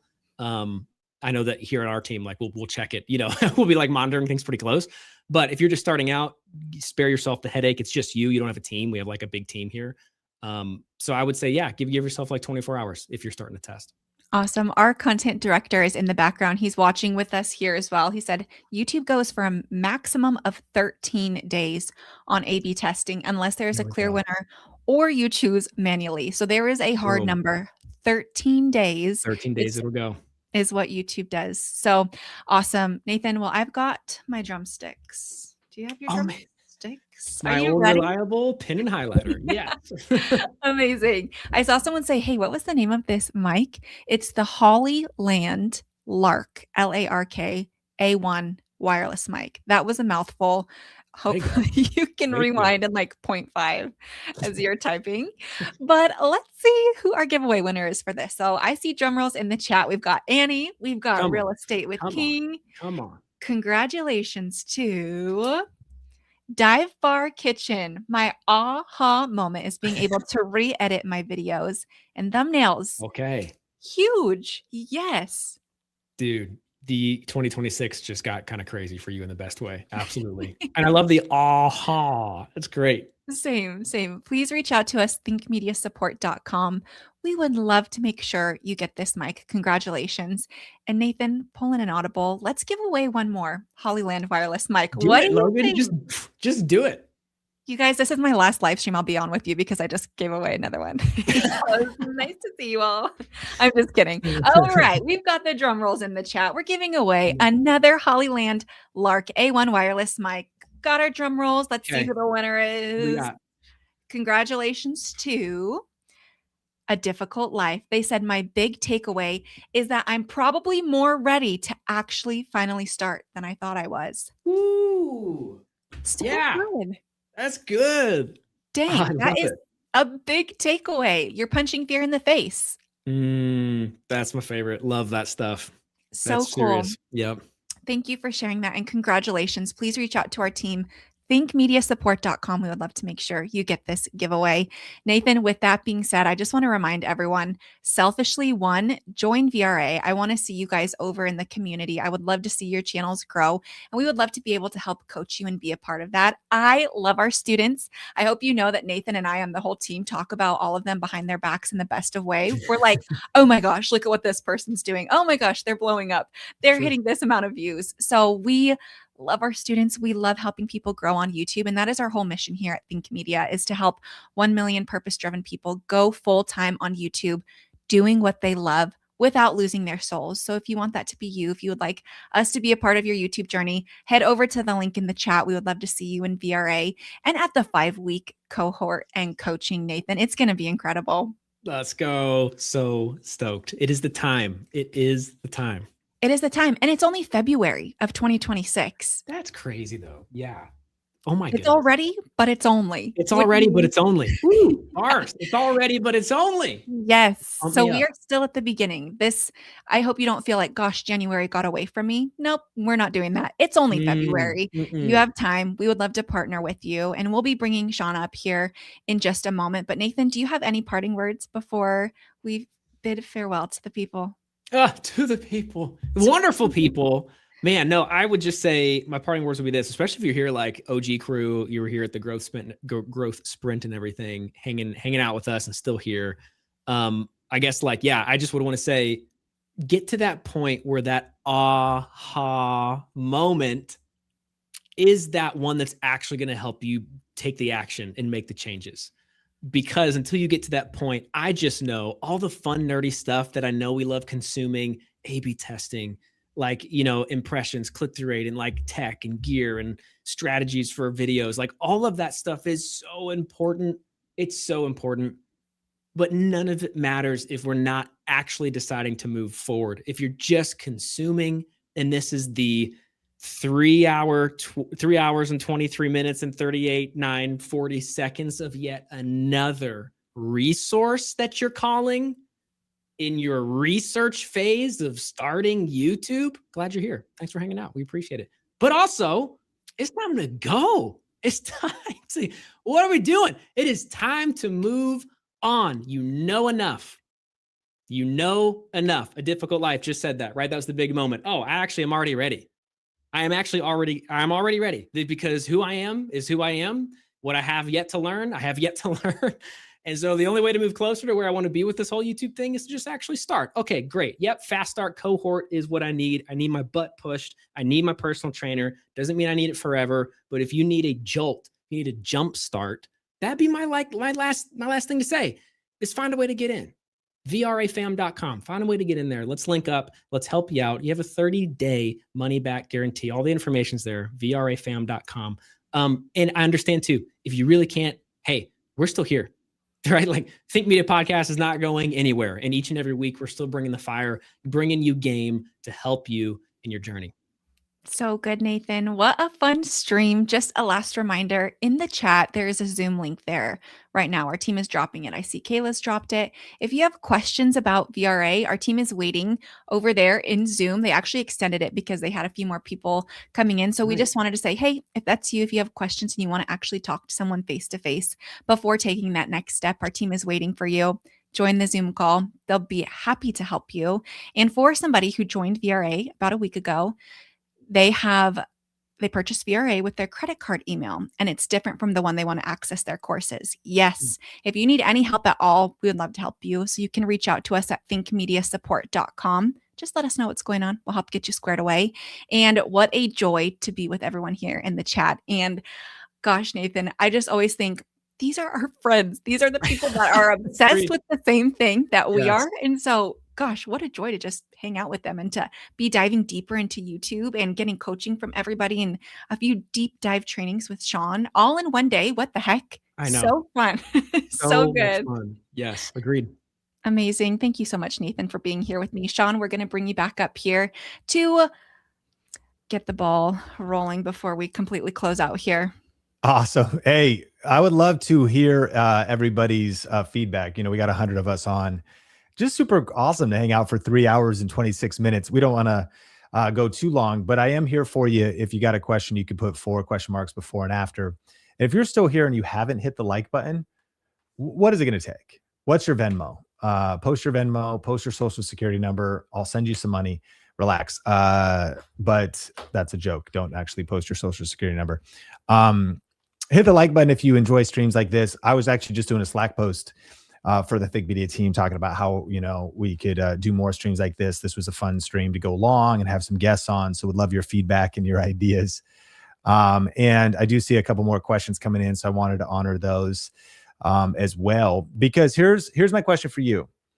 Why are you on the fence for VRA? Again, if it's not the right time, you don't have access to the funds, of course, no big deal. But I just am curious, when you look at this offer or you think about your YouTube goals, there's kind of 2 paths. You could just go it alone and go on your own and just kind of watch random YouTube videos, or you could go with us. You could go with me and the Think Media coaches And I'm just curious, what for you, why are you on the fence? Because if you're not serious about YouTube or you're just kind of dabbling on YouTube, then this wouldn't be the right offer for you. But I know that myself, our team, our coaches, we've worked really hard to put this together. And I'm convinced that when you join Video Ranking Academy in the 5-week fast start, you'll thank me later. You'll be so grateful that you did. And, maybe there's something I could help with. Maybe even if that is figuring out how to come up with the funds. We've had people in the past that have flipped stuff on Facebook Marketplace. Side note, I got a Nintendo Switch 2 over Christmas. Where is this going? I'll tell you where it's going. And, I was at Walmart, bought a couple games for my kids, Bluey, Paw Patrol, this monster truck game. It came with Mario Kart. That's what we've been playing. I let them go in the free world. They do pretty good. They actually don't do that good. I'm like, son, you're 5. You need to be 16. If you don't start tricking off those jumps, how I talk to my kids. Just kidding. Relax. But then, I was like, I need to get some games for me. And so I went on Facebook Marketplace, found a little Tony Hawk Pro Skater 1 and 2, which is actually for Switch 1, for $25. Dropped 25 bones on that piece. Little Super Smash Brothers Ultimate. I think I was paying $50 cash in a parking lot. I now have a dealer. I meet my dealer in the Safeway parking lot. It's true. I've hit him up again. I was trying to get that Zelda Breath of the Wild Switch 2 version, but somebody else beat me to it. I was like, bro, his stash is low. He's got to get some more. I got a Nintendo Switch dealer. Where's you going with this? Bro, this guy made $100 easy flipping Switch games. We're sitting on video games in your house, like stuff in your garage. And again, it's just like at the end of the day, money actually might not be the problem. It might just be a little bit of creativity, a little bit of innovation. If you think about the investment into VRA. So if you have any questions about it, just wanted to tell you about I'm about to actually complete Tony Hawk 1, which is an incredible throwback, by the way. I played that game on the demo CD of a PlayStation 1. That tells you I'm 42 years old. But the level of trick combos I'm doing right now is insane. If anybody wants to come at me on Tony Hawk 1, I'm going to be doing 2 next. Then I'm going to do 3. Then I'm going to do 4. I'll probably be bored of it before I get that far. But I got a couple questions from you. If you're thinking about joining VRA, I'm just curious, what questions do you have? Is there such a thing as a YouTube master? I just want to be a good YouTube content creator. There's a master in everything. Yeah. I think what the YouTube master understands is also that even when you get to a world-class level, you have what is known as a Shoshin mindset, which is a beginner's mindset. You could look that up. It's like always having a student and a beginner's mindset. Lifelong leaders are lifelong learners. That's why one of the most powerful things to do is to invest in your education and your learning, And so we could tell what your priorities are by your calendar and your checkbook. And so if you are committed to learning a new skill or mastering something, when I look at your calendar and I see, oh, you got a cohort on it, or you're going to be at the VRA Q&A, which is, by the way, tomorrow internally in our group is our monthly Q&A. So if you're just joining or you want to keep this going, that's not even the cohort. Like every month you get a Q&A inside of the private group. You can see on your calendar that there is the priority of learning and getting better at YouTube. And then you can see in your checkbook or your credit card statement, oh, I'm investing in something that I care about. So I think a master commits to lifelong learning. I'm decent at YouTube. I'm decent at business. I'm decent. I've done multiple 8 figures in our business, etc. And so what did I do? Did I stop reading, stop investing in courses, stop hiring mentors? No, I've invested more. I continue to read, study. And I know you do too. I'm kind of preaching to the choir here, but lifelong leaders are lifelong learners. We continue to invest and learn. What happens after the 5 weeks?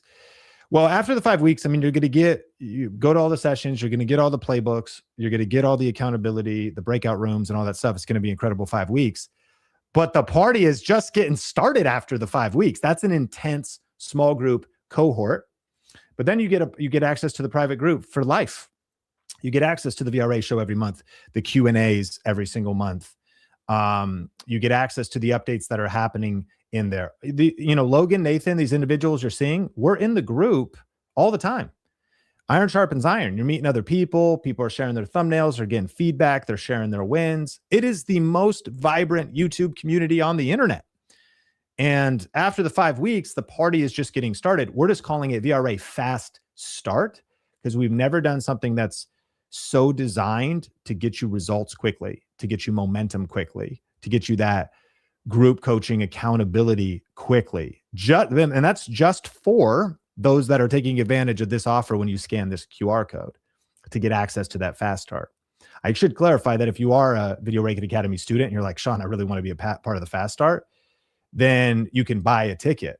But this offer that we have right here is the best offer we've ever done with all the bonuses plus the fast start if you scan the QR code. So remember, you get lifetime access when you join today. What if we're in already? Do we get access to the cohort? I just answered that. You do not. And that also, I hope, as you get to know us and you maybe listen to the VRA podcast, subscribe if you're not subscribed. This is the VRA podcast channel. Maybe you've been in VRA. You really will see that the price, the bonuses, things like the cohort, like there's real scarcity, like sometimes people say, oh, this offer will be available later. No, it won't. No, this offer is ending in less than 20 hours. And so one, if you joined VRA previously and you want to be a part of the cohort, you can order a ticket separately. Just email us at thinkmediasupport.com, or Logan could tell me where that is, or she'll post it in the comments or something. We could help you get in. But that'll be a separate charge. So if you're watching this and you're not even in VRA, get this offer because this is everything. Best bundle, best offer we've ever done. And you can take advantage of that. And so let me see here. We've been going 3 hours and 34 minutes. What is even happening? Should you have 3 channels right at the beginning? Absolutely not. Focus, follow one course until successful. If you try and chase 2 rabbits, you end up catching neither. If you try and chase 3 rabbits, you get really injured. You fall down, you break your ankle, ER visit, insurance falls through. Now you've got debt on the insurance bill because you fell chasing rabbits. The doctor's like, why were you chasing rabbits? You're like, I don't know. It's because I wasn't hanging out with Think Media enough. And that's what happens if you start 3 channels. Not to everybody, but to a lot of people. Just kidding. The weirdest analogy. This is 3 hours and 34-minute energy. Not 3 channels. 1 channel. Go through Niche Finder, lock it in, stay focused. And I don't know why you're setting up 3 channels. Here's what I want you to do. I want you to pause the other 2 channels until 1 channel gets monetized. That's your first mission. Get at least 1 channel monetized. And then as soon as that channel is monetized, or depending on your monetization strategy. Okay. All right. Listen, a couple things. Just some housekeeping stuff that you need to know. I appreciate you, Annie. Future looks bright. So grateful for you. Excited to see you soon. And I just want you to know that if we were to, bring in some music without getting a copyright strike, we'd play the closing time song, because closing time, one last call for alcohol. So finish your whiskey or beer. If you don't know the song, you're like, what is Sean singing? And how random is that? Even if you know the song, why did alcohol get introduced in the conversation? Relax. There's a famous song. I know who I want to take me home. VRA. I want the Think Media coaches to take me home to my YouTube goals.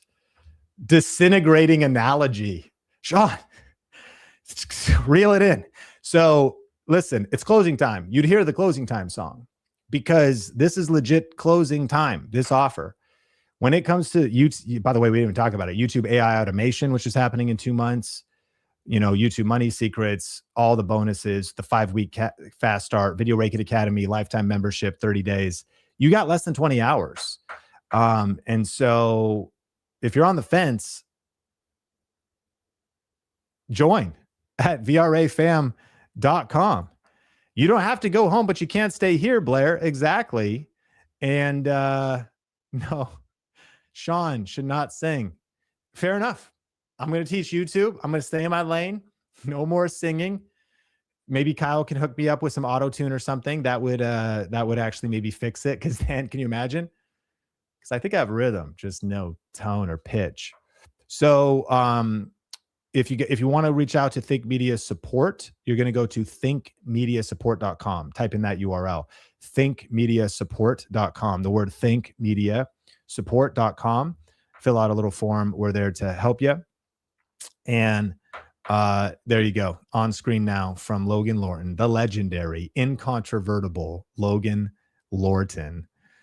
Shout out to Rue. You're right. Again, VRA is well worth it. It's the next phase and step to making YouTube content creation a real reality. Agree.